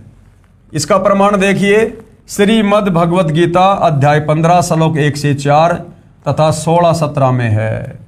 गीता अध्याय 15 श्लोक 1 से 4 का सारांश व भावार्थ है कि उल्टे लटके हुए वृक्ष के समान संसार को जानो। जैसे वृक्ष की जड़ें तो ऊपर हैं, नीचे तीनों गुण रूपी शाखाएं जानो, ब्रह्मा विष्णु महेश। गीता अध्याय 15 श्लोक 1 में यह भी स्पष्ट किया है कि तत्वदर्शी संत की क्या पहचान है। क्या पहचान है। तत्वदर्शी संत वो है जो संसार रूपी वृक्ष के सर्वांग यानी सभी भाग भिन्न भिन्न बताए। तो सतगुरु रामपाल जी ने संसार रूपी वृक्ष का पेड़ दिखाकर, चित्र दिखाकर पहले क्लियर कर दिया है कि ये जो उल्टा लटका हुआ संसार रूपी वृक्ष है, इसकी जड़ तो है पूर्ण परमात्मा कबीर साहिब, जो सर्व सृष्टि के मालिक हैं। पेड़ का जो तना है वो है अक्षर पुरुष, सात संग ब्रह्मांड का स्वामी। उस तने से जो एक मोटी डार निकल रही है वो है ये काल ब्रह्म, क्षर पुरुष, 21 ब्रह्मांड का स्वामी। और उस एक मोटी डार से जो 3 टहनियां निकल रही हैं, 3 शाखाएं हैं, वो हैं ब्रह्मा विष्णु महेश। और उन टहनियों के जो ये पत्ते हैं वो हैं पात रूप संसार, आप और हम सब जीव। तो जो संत इस प्रकार से उल्टे लटके हुए संसार रूपी वृक्ष की व्याख्या कर देगा, प्रत्येक भाग को, प्रत्येक भगवान को समझा देगा, वो वास्तव में तत्वदर्शी संत होगा। तो भाइयों और बहनों, इस विश्व में सतयुग से लेकर वर्तमान समय तक, जब तक सतगुरु रामपाल जी ने ये तत्व ज्ञान देना प्रारंभ नहीं किया था, आज से पहले किसी भी साधु संत महात्मा ऋषि ज्ञानी विद्वान आचार्य शंकराचार्य ने इस प्रकार से जो गीता अध्याय 15 श्लोक 1 से 4 में लिखा है, उस उल्टे लटके हुए संसार रूपी वृक्ष की भिन्न भिन्न व्याख्या करके समाज को नहीं बताई। इसे स्वयं सिद्ध है कि सतगुरु रामपाल जी ही गीता अध्याय 4 श्लोक 34 के अनुसार वो तत्वदर्शी संत हैं, जो यहाँ पर स्वयं प्रकट हैं, विद्यमान हैं। और इनकी शरण में आकर इनके बताए अनुसार भक्ति साधना करने से ही हमारी पूर्ण मुक्ति संभव है।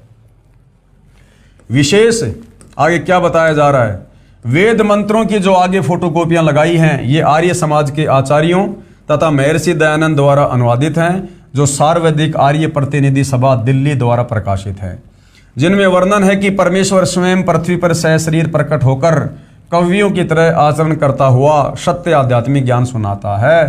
प्रमाण ऋग्वेद मंडल 9 सूक्त 86 मंत्र 26 और 27, ऋग्वेद मंडल 9 सूक्त 82 मंत्र 1 और 2, सूक्त 96 मंत्र 16 से 20, ऋग्वेद मंडल 9 सूक्त 94 मंत्र 1, ऋग्वेद मंडल 9 सूक्त 95 मंत्र 2, ऋग्वेद मंडल 9 सूक्त 20 मंत्र 1, ऋग्वेद मंडल 9 सूक्त 54 मंत्र 3 में इन मंत्रों में कहा है कि परमात्मा सर्वभवनों यानी लोकों के ऊपर के लोक में विराजमान है, यानी सतलोक में विराजमान है। जब जब पृथ्वी पर अज्ञान की वृद्धि होने से अधर्म बढ़ जाता है तो परमात्मा स्वयं सहशरीर चलकर पृथ्वी पर प्रकट होकर यथार्थ आध्यात्मिक ज्ञान का प्रचार लोकोक्तियों, शब्दों, चौपाइयों, साखियों, कविताओं के माध्यम से कवियों जैसा आचरण करके घूम फिर कर करता है, जिस कारण से एक प्रसिद्ध कवि की उपाधि भी प्राप्त करता है। यानी वेदों में परमात्मा को कवि कहा गया है। गीता अध्याय 8 श्लोक नंबर 9 में परमेश्वर को कवि की संज्ञा दी गई है, क्योंकि वो कवियों की तरह आचरण करता हुआ लोगों को ज्ञान समझाता है। कृपया देखिए उपरोक्त मंत्रों की फोटोकॉपी इसी पुस्तक के पेज नंबर 314 पर, जो हम आगे देखेंगे। परमात्मा ने अपने मुख कमल से ज्ञान बोलकर सुनाया था। कब? सतयुग में, त्रेता युग में, द्वापर में, कलयुग में, और वर्तमान में भी वो परमात्मा कबीर देव स्वयं ही सतगुरु रामपाल जी के रूप में आकर ये ज्ञान अपने मुख कमल से सुना रहे हैं। उसे सूक्ष्म वेद कहते हैं, क्योंकि वेद प्रमाणित करते हैं कि परमात्मा खुद सतलोक से चलकर पृथ्वी पर प्रकट होकर अपने द्वारा रची गई सृष्टि का यथावत ज्ञान देते हैं। अन्य 21 ब्रह्मांड में कोई भी प्राणी सृष्टि रचना के विषय में, सतलोक की साधना के विषय में परिचित नहीं है, इसलिए परमात्मा ने स्वयं ही सतलोक से चलकर गति करके आना पड़ता है। उसी को तत्व ज्ञान भी कहते हैं। तत्व ज्ञान का प्रचार करने के कारण परमात्मा तत्वदर्शी संत भी कहलाने लगता है। तो वर्तमान में धरती पर तत्वदर्शी संत कौन कहला रहे हैं? सतगुरु रामपाल जी। और तत्व ज्ञान का प्रचार करने के चलते परमात्मा को तत्वदर्शी संत कहते हैं। तो भाई और बहनों, सतगुरु रामपाल जी स्वयं पूर्ण ब्रह्म परमात्मा है, परमेश्वर हैं।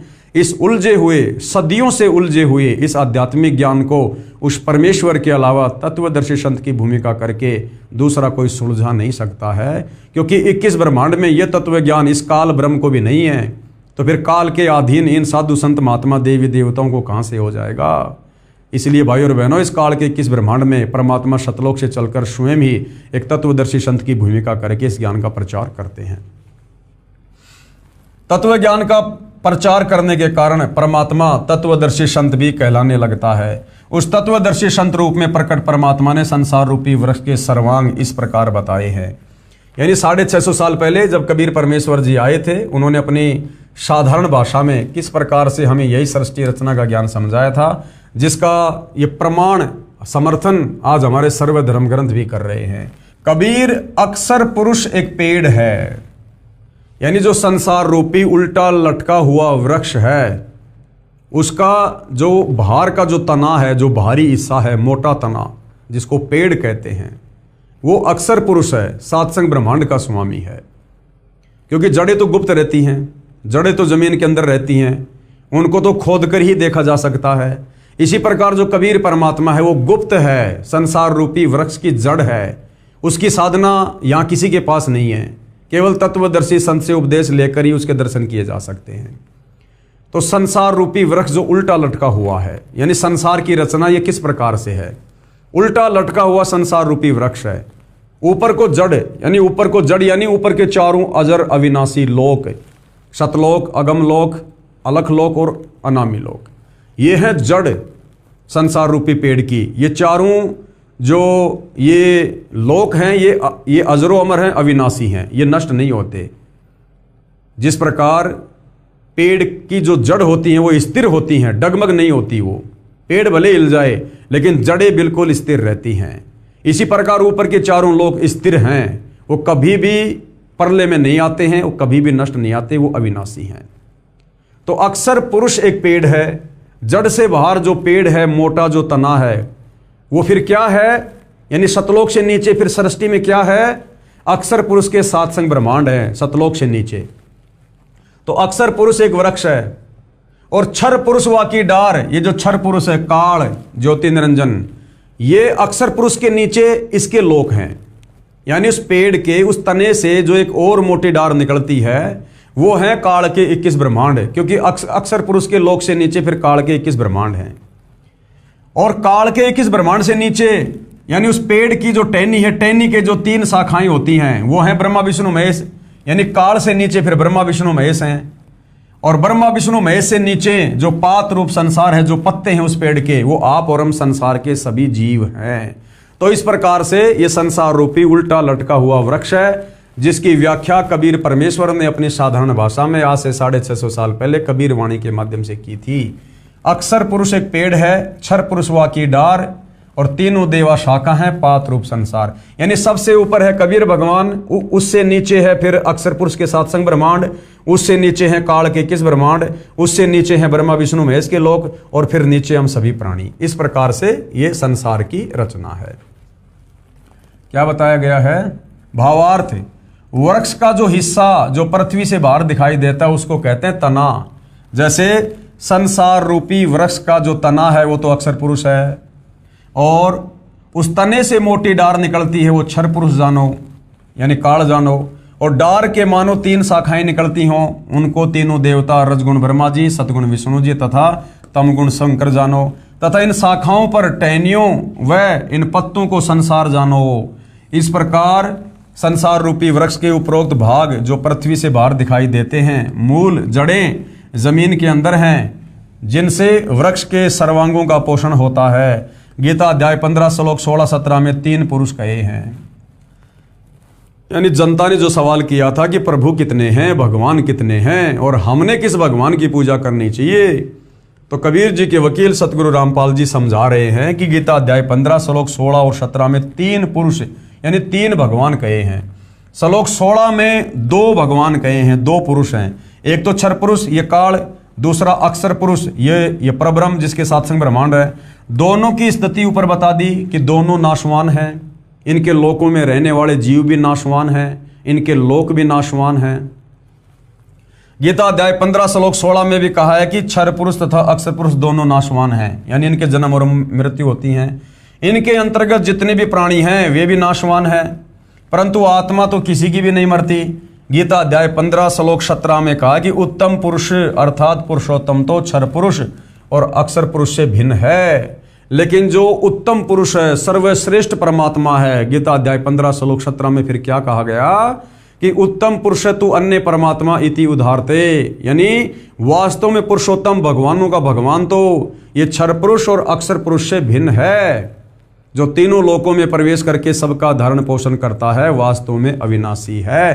तो उसकी पूजा करनी चाहिए, उसकी भक्ति करनी चाहिए, परंतु आत्मा तो किसी की भी नहीं मरती। गीता अध्याय 15 श्लोक 17 में कहा है कि उत्तम पुरुष अर्थात पुरुषोत्तम तो क्षर पुरुष यानी काल और अक्षर पुरुष यानी पर ब्रह्म से भिन्न है, जिसको परमात्मा कहा गया है। इसी प्रभु की जानकारी गीता अध्याय 8 श्लोक 3 में है, जिसको परम अक्षर ब्रह्म कहा है।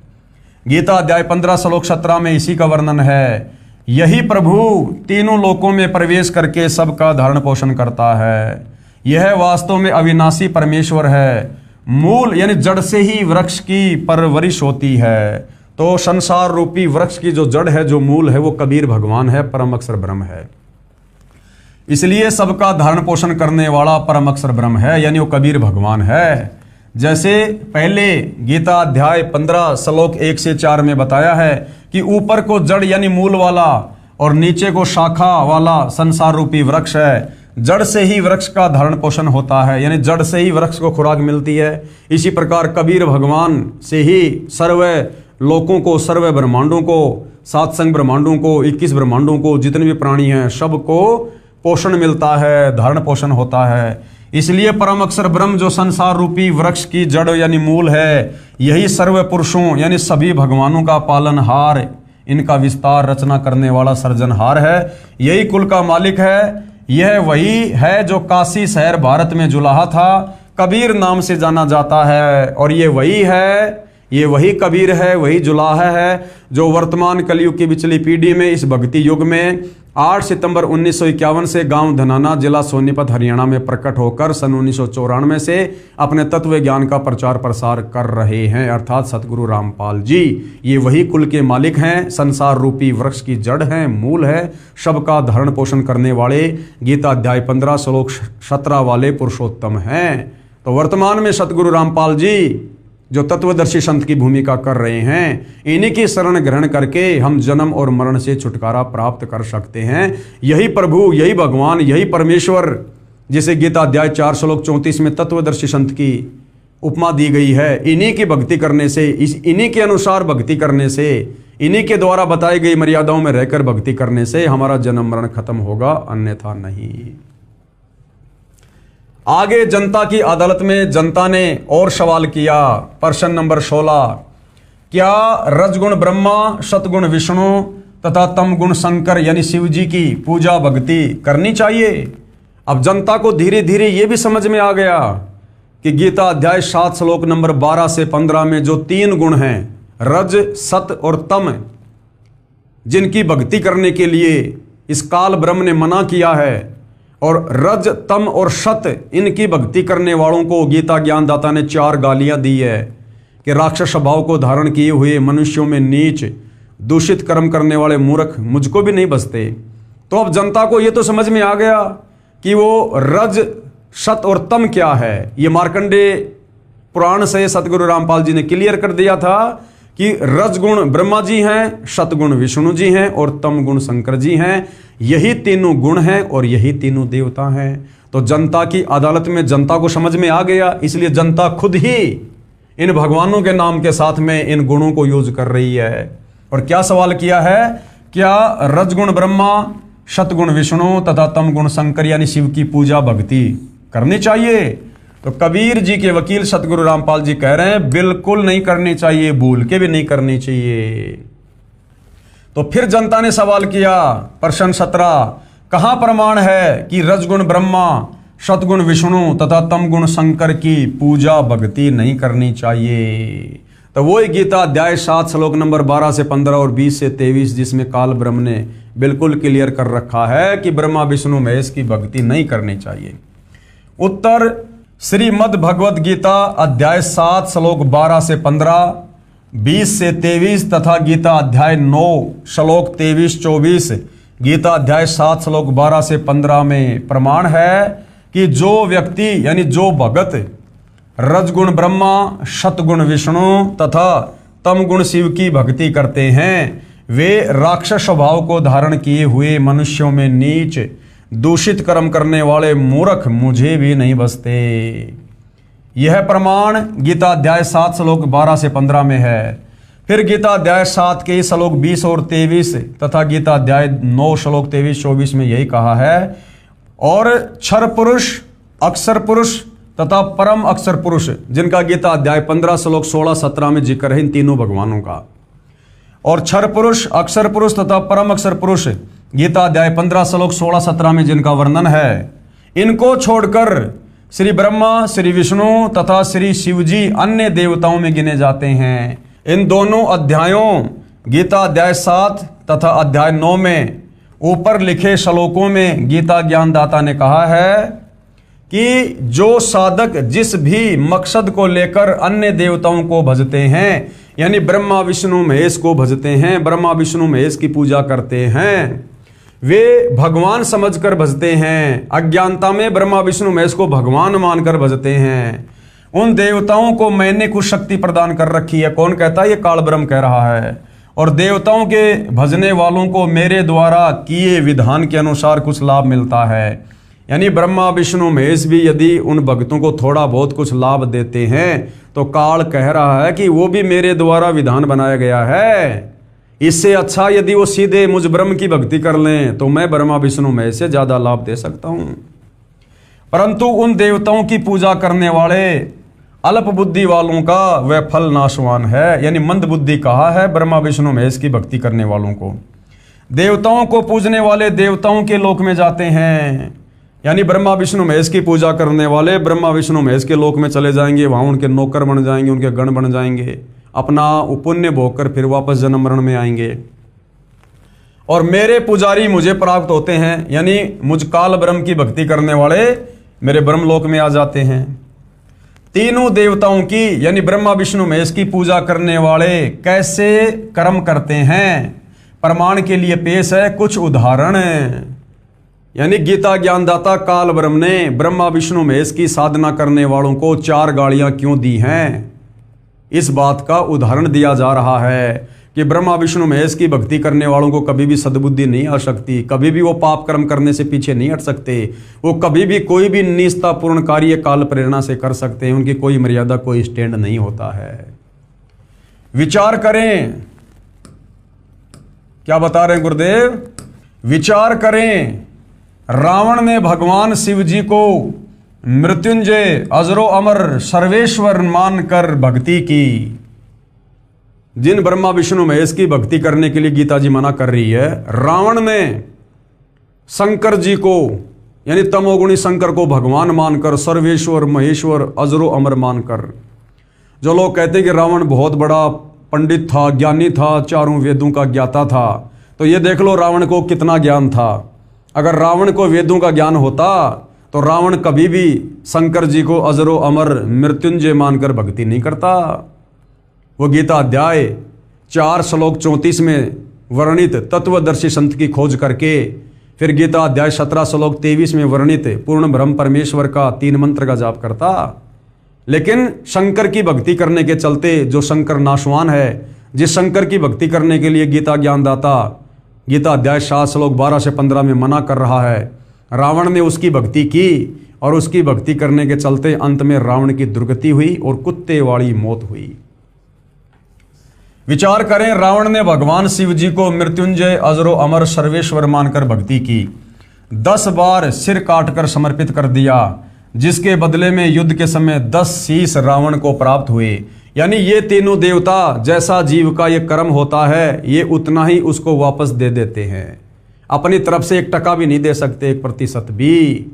तो रावण ने भगवान शंकर को सर्वेश्वर महेश्वर मानकर 10 बार अपने शीश उनके चरणों में समर्पित कर दिए थे काटकर।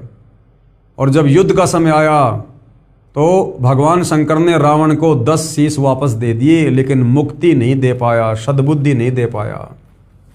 10 बार सिर काटकर समर्पित कर दिया, जिसके बदले में युद्ध के समय 10 शीश रावण को प्राप्त हुए, परंतु मुक्ति नहीं हुई और राक्षस कहलाया। यानी शंकर की भक्ति करने वाला जो साधक। और गुरुदेव ने बताया कि रावण जैसी भगवान शंकर की भक्ति आज वर्तमान में भी कोई व्यक्ति नहीं कर सकता। रावण ने 10 बार शीश काट के चढ़ा दिया, आज कोई उंगली का नाखून उतार कर भी शंकर जी के चरणों में नहीं चढ़ा पाएगा। उस रावण की भी मुक्ति नहीं हुई, दुर्गति हुई, तो वर्तमान शंकर के साधकों का क्या हाल होगा। और अंत में राक्षस कहलाया वो। ये दोष रावण के गुरुदेव का है, जिस नादान नीम हकीम ने वेदों को ठीक से ना समझकर अपनी सोच से तमोगुण युक्त भगवान शिव को ही पूर्ण परमात्मा बताया, तथा भोली भाली आत्मा रावण ने झूठे गुरुदेव पर विश्वास करके जीवन व अपने कुल का नाश किया। और यही गलती भाई और बहनों वर्तमान में आप और हम कर रहे थे। जिस प्रकार रावण के उस नीम हकीम गुरु ने रावण को केवल यही बताया कि भगवान शंकर ही सर्वेश्वर है, महेश्वर है, अजरो अमर है, ये देवों के देव महादेव है, यही सृष्टि गोरसते हैं, यही संहार करते हैं, इन्हीं की भक्ति से मुक्ति होती है। और रावण दृढ़ होकर अपने गुरुदेव की बात पर विश्वास करके लग गया। ये स्थिति भाई और बहनों सदियों से यहाँ चलती आ रही है। आप और हमें हमारे इन नीम हकीम तत्व ज्ञानहीन आचार्य शंकराचार्य धर्म गुरुओं ने यही बताया कि ब्रह्मा विष्णु महेश अजरो अमर हैं, सर्वेश्वर हैं, महेश्वर हैं, इनके कोई माता पिता नहीं हैं, इनकी भक्ति करने से मुक्ति हो जाती है। और हमारे पूर्वज और हम दृढ़ होकर भक्ति पर लगे और अंत में भाई और बहनों दुर्गति के अलावा कुछ भी हाथ नहीं लगा। ये तो अच्छा हुआ कि परमेश्वर ने स्वयं आकर सतगुरु रामपाल जी के रूप में आप और हमें ये तत्व ज्ञान दे दिया, सृष्टि रचना समझा दी, सर्व धर्मशास्त्रों का निचोड़ निकाल के दे दिया, हमें भक्ति का दाना दाना समझ में आ गया और हम उस परम अक्षर ब्रह्म की भक्ति में लग गए। अन्यथा आप और हमारी भी रावण की तरह दुर्गति होती, दुर्गति। तो ये दोष बताया उन नकली गुरुओं का जो गांव गांव में बैठे हैं, जनता को शास्त्र विरुद्ध साधना देकर भक्ति करके ठग रहे हैं।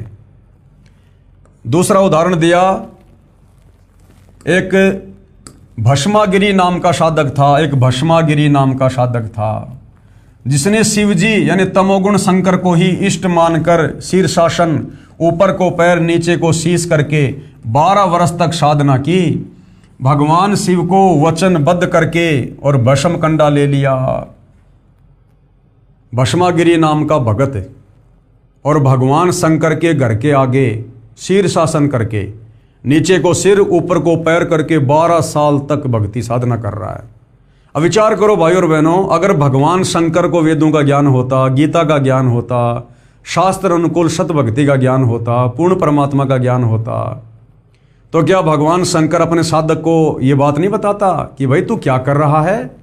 अरे वेदों में कहीं भी इस प्रकार की साधना करने का उल्लेख नहीं है नादान, ये तो हठ योग है, तू तो तप कर रहा है, तप करने वालों को तो काल नरक में ठोकता है, ये मेरी साधना नहीं है।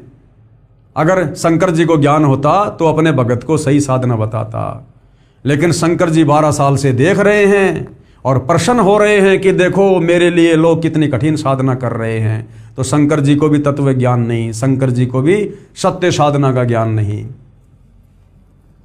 12 वर्ष तक साधना की, भगवान शिव को वचनबद्ध करके भस्म कंडा ले लिया। भस्म कंडा शंकर जी के हाथ में पहने जाने वाला एक कड़ा था। उसकी क्या खासियत थी? अगर वो कड़ा जिस हाथ में पहन रखा है, उस हाथ को यदि किसी के सर पे रख के कह दिया जाए भस्म, तो वो व्यक्ति भस्म हो जाता था, उसकी राख बन जाती थी।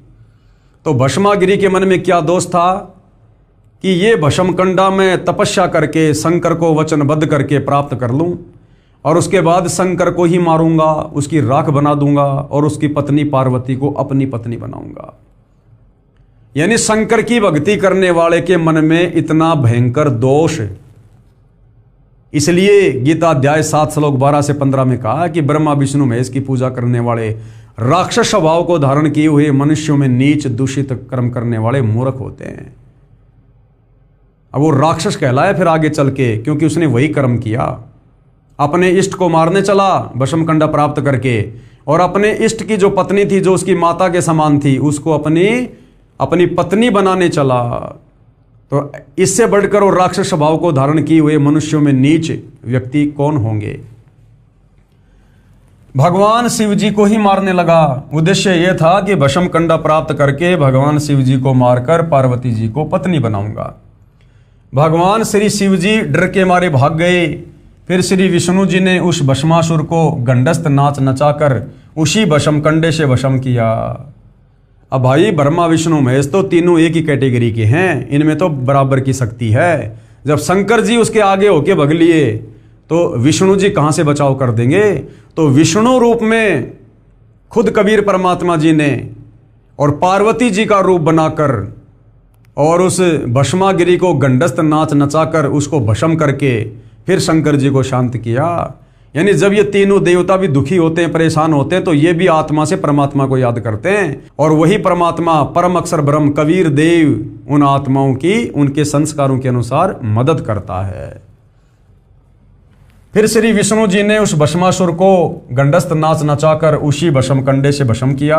वह शिव जी तमोगुण का साधक राक्षस कहलाया, और वो भस्मागिरी आगे चलकर क्या कहलाया? भस्मासुर, भस्मा असुर, भस्मा राक्षस। हिरण्यकशिपु ने भगवान ब्रह्मा जी रजोगुण की साधना की तथा राक्षस कहलाया। इसी प्रकार हिरण्यकशिपु ने श्री ब्रह्मा जी से वरदान प्राप्त कर लिया, ना दिन में मरूं, ना रात में मरूं, ना अस्त्र से मरूं, ना शस्त्र से, ना दानव से, ना मानव से। अपने आप को भगवान मान बैठा और अपने ही पुत्र भगत प्रहलाद का दुश्मन हो गया। अर्थात अंत में वो भी राक्षस कहलाया। खुद परमात्मा परम अक्षर ब्रह्म ने, कबीर देव जी ने और नरसिंह रूप धारण करके उसकी छाती फाड़ी और अपने भगत को बचाया। अर्थात ब्रह्मा जी की साधना करने वाला हिरण्यकशिपु भी राक्षस कहलाया। इसलिए गीता अध्याय 7 श्लोक 12 से 15 में तीनों गुण, रजगुण ब्रह्मा, सतगुण विष्णु, तमगुण शंकर की पूजा करने वालों को राक्षस की संज्ञा दी गई है। आगे तीसरा उदाहरण दिया गुरुदेव भगवान ने। एक समय आज सन 2006, क्योंकि ये पुस्तक सन 2006 में लिखी गई थी, उससे लगभग 335 साल पहले हरिद्वार में हर की पैड़ियों पर शास्त्र विधि रहित साधना करने वालों के कुंभ पर्व की परबी का संयोग हुआ। यानी ब्रह्मा विष्णु महेश इन तीनों देवताओं के भक्तों का एक नहाने का समय आया, जिसको हम कुंभ कहते हैं। वहां पर सर्व ये त्रिगुण उपासक यानी ब्रह्मा विष्णु महेश के उपासक महात्मा जन स्नानार्थ पहुंचे, नहाने के लिए पहुंचे। गिरि पुरी नाथ नागा आदि भगवान श्री शिव जी तमोगुण के उपासक तथा वैष्णव भगवान श्री विष्णु जी शतोगुण के उपासक। और ये सबसे पहले नहाने को लेकर नागा तथा वैष्णव साधुओं में घोर युद्ध हो गया। लगभग 25,000 ये त्रिगुण उपासक मृत्यु को प्राप्त हुए। जो व्यक्ति जरा सी बात पर नरसंहार कत्लेआम कर देता है वह साधु है या राक्षस, ये विचार स्वयं कीजिएगा। आम व्यक्ति भी कहीं नहा रहे हों और कोई व्यक्ति आकर कहे कि मुझे भी कुछ स्थान नहाने के लिए देने की कृपया करें, शिष्टाचार के नाते कहते हैं कि आओ आप भी स्नान कर लो, इधर उधर होकर आने वाले को जगह दे देते हैं। इसलिए पवित्र गीता जी अध्याय 7 श्लोक 12 से 15 में कहा है, जिनका मेरी त्रिगुणमयी माया, काल कह रहा है कि ये जो मेरी ये त्रिगुणमयी माया है, रजगुण ब्रह्मा, सतगुण विष्णु, तमगुण शंकर, इनकी पूजा के द्वारा जिनका ज्ञान हरा जा चुका है, वे केवल मान बढ़ाई के भूखे राक्षस स्वभाव को धारण किए हुए मनुष्यों में नीच अर्थात आम व्यक्ति से भी नीच स्वभाव वाले हैं। दुष्कर्म करने वाले मूर्ख मेरी भक्ति भी नहीं करते। गीता अध्याय 7 श्लोक 16 से 18 तक पवित्र गीता जी के बोलने वाला ब्रह्म यानी काल ये कह रहा है कि मेरी भक्ति यानी ब्रह्म साधना भी 4 प्रकार के साधक करते हैं।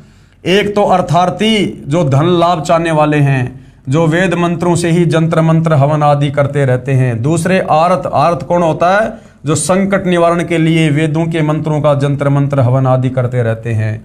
तीसरा जिज्ञासु, जो परमात्मा के ज्ञान को जानने की इच्छा रखने वाले केवल ज्ञान संग्रह करके वक्ता बन जाते हैं तथा दूसरों में ज्ञान श्रेष्ठता के आधार पर उत्तम बनकर ज्ञानवान बनकर अभिमानवश भक्तिहीन हो जाते हैं। और चौथे हैं ज्ञानी। ज्ञानी वे साधक हैं जिनको ये ज्ञान हो गया कि मानव शरीर बार बार नहीं मिलता, इससे भगवान की साधना नहीं बन पाई तो जीवन व्यर्थ हो जाएगा। फिर वेदों को पढ़ा, जिनसे ज्ञान हुआ कि ब्रह्मा विष्णु शिव जी तीनों गुणों वह ब्रह्म यानी क्षर पुरुष तथा परब्रह्म यानी अक्षर पुरुष से ऊपर पूर्ण ब्रह्म की ही भक्ति करनी चाहिए, अन्य देवताओं की नहीं। उन ज्ञानी उदार आत्माओं को मैं अच्छा लगता हूँ तथा मुझे वे इसलिए अच्छे लगते हैं कि वे तीनों गुणों यानी रजगुण ब्रह्मा, सतगुण विष्णु तथा तमगुण शिव जी से ऊपर उठकर मेरी ब्रह्म साधना तो करने लगे जो अन्य देवताओं से अच्छी है।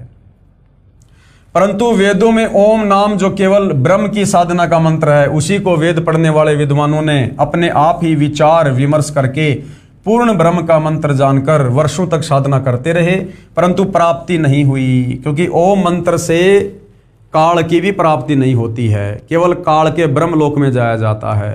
काल कभी किसी को दर्शन नहीं देता, इसने सौगंध खा रखी है, कबीर परमेश्वर की तरफ से इसको श्राप लगा हुआ है। इसलिए वेदों में वर्णित जो ओम मंत्र की साधना है, उस ओम मंत्र की साधना से ये काल भी दर्शन नहीं देता है।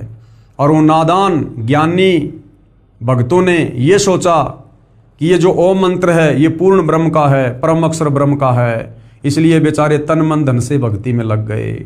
लेकिन तत्व ज्ञान ना होने के कारण, तत्वदर्शी संत की शरण ना होने के कारण अंत में रहे काल के जाल में। अन्य सिद्धियां प्राप्त हो गई, ओम नाम की साधना से अन्य सिद्धियां प्राप्त हो गई। क्योंकि पवित्र गीता अध्याय 4 श्लोक 34 तथा पवित्र यजुर्वेद अध्याय 40 मंत्र 10 में वर्णित तत्वदर्शी संत नहीं मिला जो पूर्ण ब्रह्म की साधना 3 मंत्र से बताता है। इसलिए ज्ञानी भी ब्रह्म यानी काल साधना करके जन्म मृत्यु के चक्कर में ही रहे। यानी काल कह रहा है कि मेरी जो साधना 4 प्रकार के लोग करते हैं, अर्थार्थी, आर्त, जिज्ञासु और ज्ञानी। उनमें ज्ञानी मुझे अच्छा लगता है, क्योंकि ज्ञानी वेदों का सार निकालकर ब्रह्मा विष्णु महेश की भक्ति ना करके केवल मेरी भक्ति करता है, ब्रह्म भक्ति करता है। लेकिन वो बेचारा ये सोचकर करता है कि ये जो ब्रह्म नाम है ये पूर्ण परमात्मा का होगा, क्योंकि वेदों में महिमा तो पूर्ण परमात्मा की, कबीर भगवान की है, और मंत्र जाप का केवल इस काल का है। तो उन्होंने तत्व ज्ञान के अभाव में जो ओम मंत्र देखा तो उन्होंने सोच लिया कि ओम मंत्र भी परम अक्षर ब्रह्म का है, कबीर देव का है। तो वो भी धोखे में ओम मंत्र को परम अक्षर ब्रह्म का जानकर पूर्ण मुक्ति के लिए साधना करते रहे, लेकिन अंत में तत्वदर्शी संत की शरण के अभाव में वो काल के ब्रह्मलोक में चले गए, जिस ब्रह्मलोक में जाने के बाद साधक फिर से जन्म और मरण में आता है। एक ज्ञानी अच्छी आत्मा महर्षि चुनक जी ने वेदों को पढ़ा तथा एक पूर्ण प्रभु की भक्ति का मंत्र ओम जानकर इसी नाम के जाप से वर्षों तक साधना की। एक मानधाता चक्रवर्ती राजा था। चक्रवर्ती राजा उसे कहते हैं जिसका पूरी पृथ्वी प्रशासन हो। उसने अपने अंतर्गत राजाओं को युद्ध के लिए ललकारा। एक घोड़े के गले में चिट्ठी बांधकर सारे राज्य में घुमाया। शर्त थी कि जिसने राजा मानधाता की गुलामी यानी अधीनता स्वीकार न हो उसे युद्ध करना पड़ेगा। वह इस घोड़े को पकड़कर बांध ले। किसी ने घोड़ा नहीं पकड़ा। महर्षि चुनक जी को इस बात का पता चला कि राजा बहुत अभिमानी हो गया है। कहा कि मैं इस राजा के युद्ध को स्वीकार करता हूँ। युद्ध शुरू हुआ। मानधाता राजा के पास 72 करोड़ सेना थी।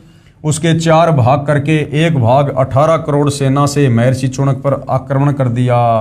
दूसरी ओर महर्षि चुनक जी ने अपनी भक्ति साधना की कमाई से यानी ओम नाम की साधना से और जो उसने तप किया था 4 पुतलियां यानी एटम बम बनाए तथा राजा की चारों भाग सेना का विनाश कर दिया। 72 करोड़ सेना को चुनक ऋषि ने अपनी आध्यात्मिक शक्ति से नष्ट कर दिया।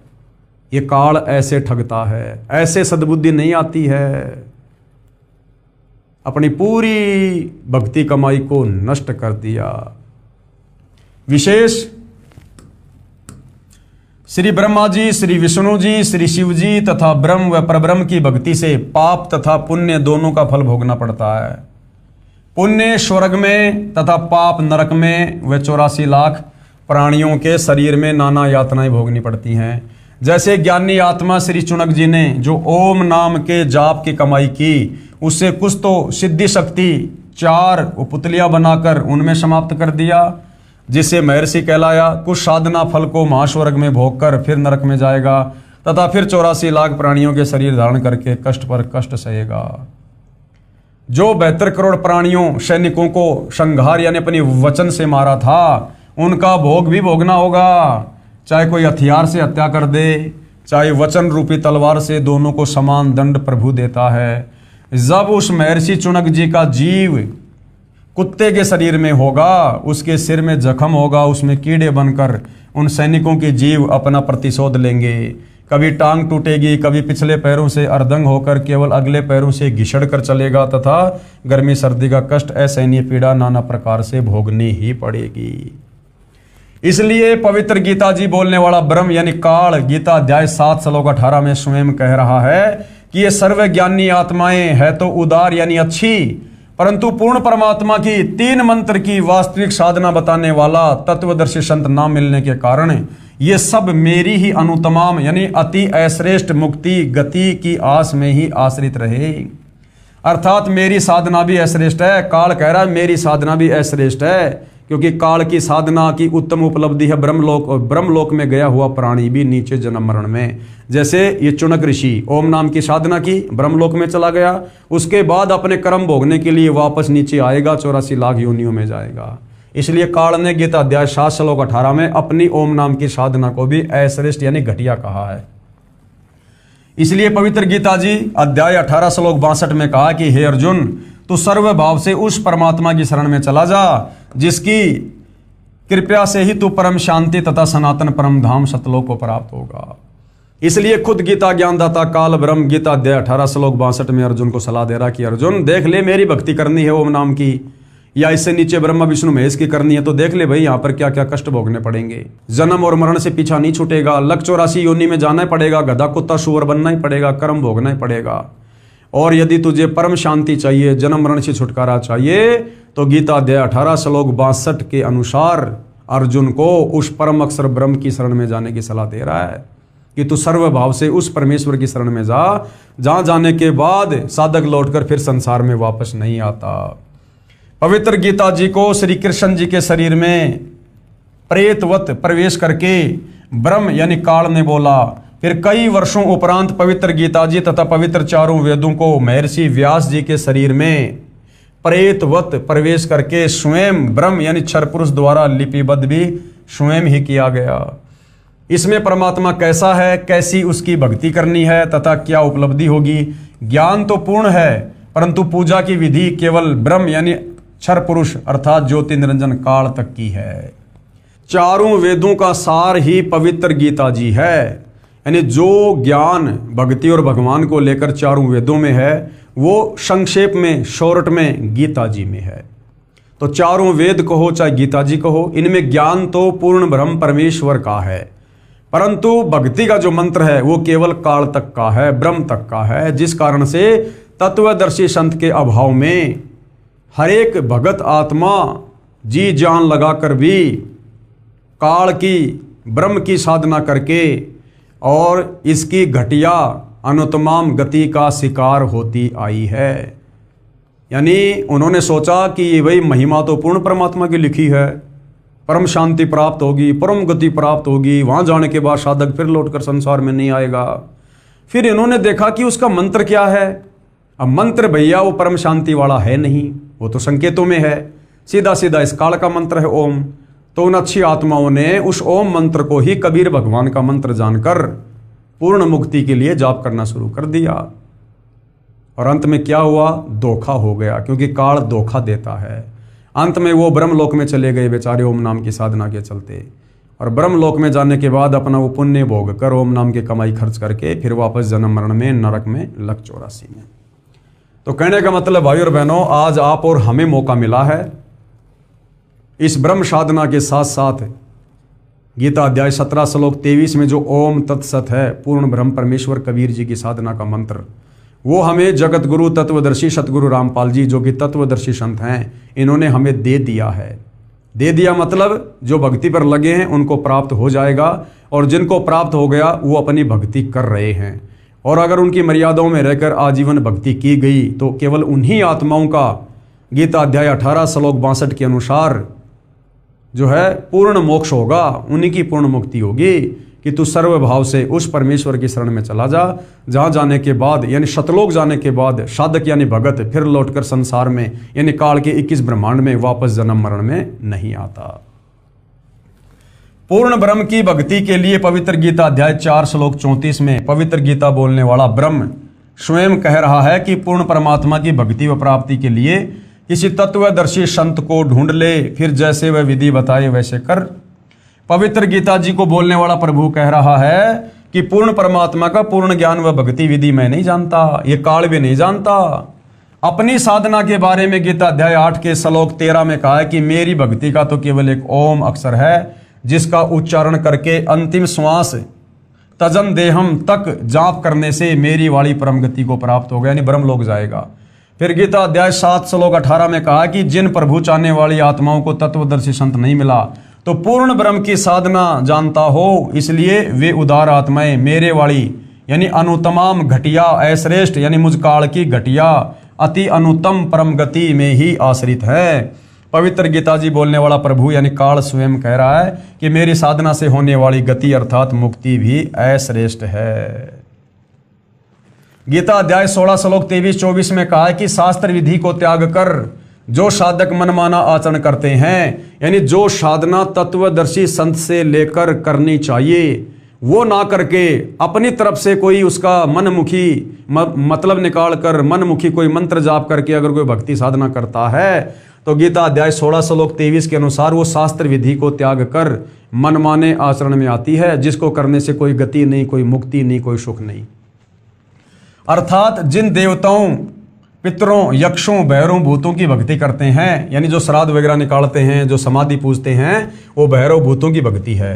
और मन कल्पित मंत्रों का जाप करते हैं, जैसे राधे राधे श्याम मिला दे, ओम नमः शिवाय, ओम नमः भागवते वासुदेवाय, जय जय राम हरे राम, ये मन कल्पित जाप हैं, क्योंकि गीता में केवल एक ओम मंत्र है या फिर ओम तत्सत है। इसके अलावा ये जितने भी मंत्र हमारे धर्मगुरु देते हैं या कोई भी जाप करता है, ये शास्त्र विरुद्ध हैं। उनको न तो कोई सुख होता है, न कोई सिद्धि प्राप्त होती है, तथा न उनकी गति अर्थात मोक्ष होता है। और यदि फिर भी उनको कोई सुख हो रहा है वो शास्त्र विरुद्ध साधना करने के चलते, तो उनके पूर्व जन्मों की बैटरी चार्ज है भक्ति वाली, उस पूर्व जन्म की भक्ति कमाई वो वर्तमान में खा रहा है, खर्च कर रहा है, और वो धोखे में है कि मैं वर्तमान में जो भक्ति कर रहा हूँ इसी से मुझे लाभ हो रहे हैं। ऐसा नहीं है। वो भक्ति वर्तमान में लाखों लोग कर रहे होते हैं, ज़्यादातर की दुर्गति हो रही होती है। इससे तेरे लिए हे अर्जुन कर्तव्य यानी जो भक्ति कर्म करने चाहिए और अकर्तव्य यानी जो भक्ति नहीं करनी चाहिए उसकी व्यवस्था में शास्त्र ही प्रमाण है। गीता अध्याय 17 श्लोक 1 में अर्जुन ने पूछा कि हे कृष्ण, क्योंकि अर्जुन मान रहा था कि श्री कृष्ण ही ज्ञान सुना रहा है, परंतु श्री कृष्ण के शरीर में भूत की तरह प्रवेश करके काल ब्रह्म ज्ञान बोल रहा था जो पहले प्रमाणित किया जा चुका है। तो अर्जुन ने क्या कहा कि जो व्यक्ति शास्त्र विधि को त्याग कर मनमाना आचरण करके अन्य देवताओं आदि की पूजा करते हैं वे स्वभाव में कैसे होते हैं, यानी ब्रह्मा विष्णु महेश की साधना करने वालों का स्वभाव कैसा होता है। तो गीता ज्ञानदाता ने उत्तर दिया कि सात्विक व्यक्ति देवताओं का पूजन करते हैं, राजसी व्यक्ति यक्षों व राक्षसों की पूजा तथा तामसी व्यक्ति प्रेत आदि की पूजा करते हैं। ये सब शास्त्र विधि रहित कर्म है। फिर गीता अध्याय 17 श्लोक 5 और 6 में कहा कि जो मनुष्य शास्त्र विधि से रहित केवल मन कल्पित घोर तप को तपते हैं वे दम्भी और ढोंगी हैं और शरीर के कमलों में विराजमान शक्तियों को तथा मुझे भी वो दुखी करने वाले राक्षस स्वभाव के अज्ञानी जान, यानी जो ये धूणा तपते हैं, 5 धूणे लगा देंगे गर्मी के समय में, बीच में बैठ जाएंगे, ये मन कल्पित घोर तप है और ऐसे तप करने वाले उस परमात्मा को भी दुखी करते हैं और अंत में परमात्मा उनको घोर नरक में और नीच योनियों में डालता है। सूक्ष्म वेद में भी परमेश्वर जी ने कहा है, कबीर माई मसाणी सेड शीतला भैरव भूत हनुमंत, और भाई परमात्मा उनसे दूर है जो इनको पूजनते। राम भजे सो राम मिले और देव भजे सो देव, भूत भजे सो भूत भवे, सुनो सकल सुर भेव। स्पष्ट हुआ कि श्री ब्रह्मा जी रजगुण, श्री विष्णु जी सतगुण तथा श्री शिव जी तमगुण की पूजा भक्ति नहीं करनी चाहिए तथा इनके साथ साथ भूतों पितरों की पूजा, श्राद्ध कर्म, 13वीं पिंडदान क्रिया, ये सब ये प्रेत पूजा होती है। भैरव तथा हनुमान जी की पूजा भी नहीं करनी चाहिए। अरे हनुमान जी तो बेचारा खुद भगत था, त्रेता युग में श्री रामचंद्र जी की भक्ति करता था और हम नादान तत्व ज्ञान के अभाव में उस भगत को ही भगवान मानकर पूजने लग गए, तो हमसे बड़ा मूर्ख कौन होगा। तो भाइयों और बहनों, ये पवित्र पुस्तक कबीर बड़ा या कृष्ण, यदि आपने धैर्य पूर्वक रुचि लेकर निष्पक्ष भाव से इसको पूरा पढ़ लिया या इसके ऊपर जो वीडियो बन रहे हैं आपने सारे वीडियो देख लिए, तो निश्चित ही भक्ति और भगवान को लेकर, शास्त्रों की यथार्थ स्थिति को लेकर आप किसी भी प्रकार के भ्रम में नहीं रहेंगे। तो जनता की अदालत में जो मामला चल रहा है वो परमात्मा को लेकर है कि कबीर बड़ा या कृष्ण। श्री कृष्ण जी की तरफ से उनके वकील साहिबान सर्व हिंदू धर्मगुरु हैं और कबीर जी की तरफ से उनके वकील साहिबान स्वयं कबीर जी यानी सतगुरु रामपाल जी हैं। सामने जनता अदालत में बैठी है और जज खुद जनता ही है, जो शिक्षित होने के कारण वर्तमान में खुद निर्णय कर लेगी कि वास्तव में हमारे धर्मशास्त्रों में भक्ति और भगवान के विषय में क्या लिखा हुआ है और हमारे नादान धर्मगुरु हमें इन शास्त्रों के विरुद्ध क्या साधना करवा रहे हैं। तो जनता धीरे धीरे अध्यात्म में रुचि ले रही है। रुचि लेना स्वाभाविक है क्योंकि ज्ञान ही ऐसा है।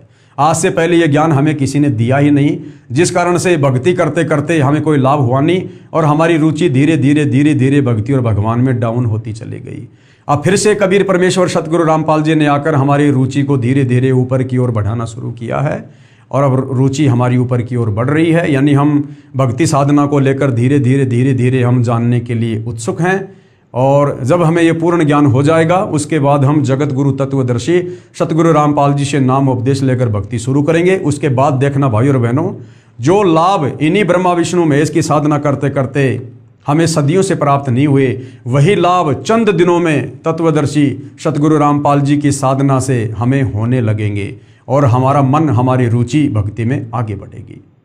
तो भाइयों और बहनों, आज के इस वीडियो में केवल इतना ही। जनता की अदालत में अगले एपिसोड में क्या होगा, जनता और क्या क्या सवाल कबीर जी के वकील सतगुरु रामपाल जी से पूछेगी और क्या क्या जवाब धर्मशास्त्रों को आधार बनाकर सतगुरु रामपाल जी के द्वारा जनता की अदालत में पेश किए जाएंगे, इन सब का विवरण हम आगे देखेंगे, पढ़ेंगे, सुनेंगे, समझेंगे। तब तक पूज्य गुरुदेव भगवान हम सबको आज्ञा दे, आशीर्वाद दे, सद्बुद्धि दे, हमारा मार्गदर्शन करे। बंदी छोड़ सतगुरु रामपाल जी परमेश्वर जी की जय हो।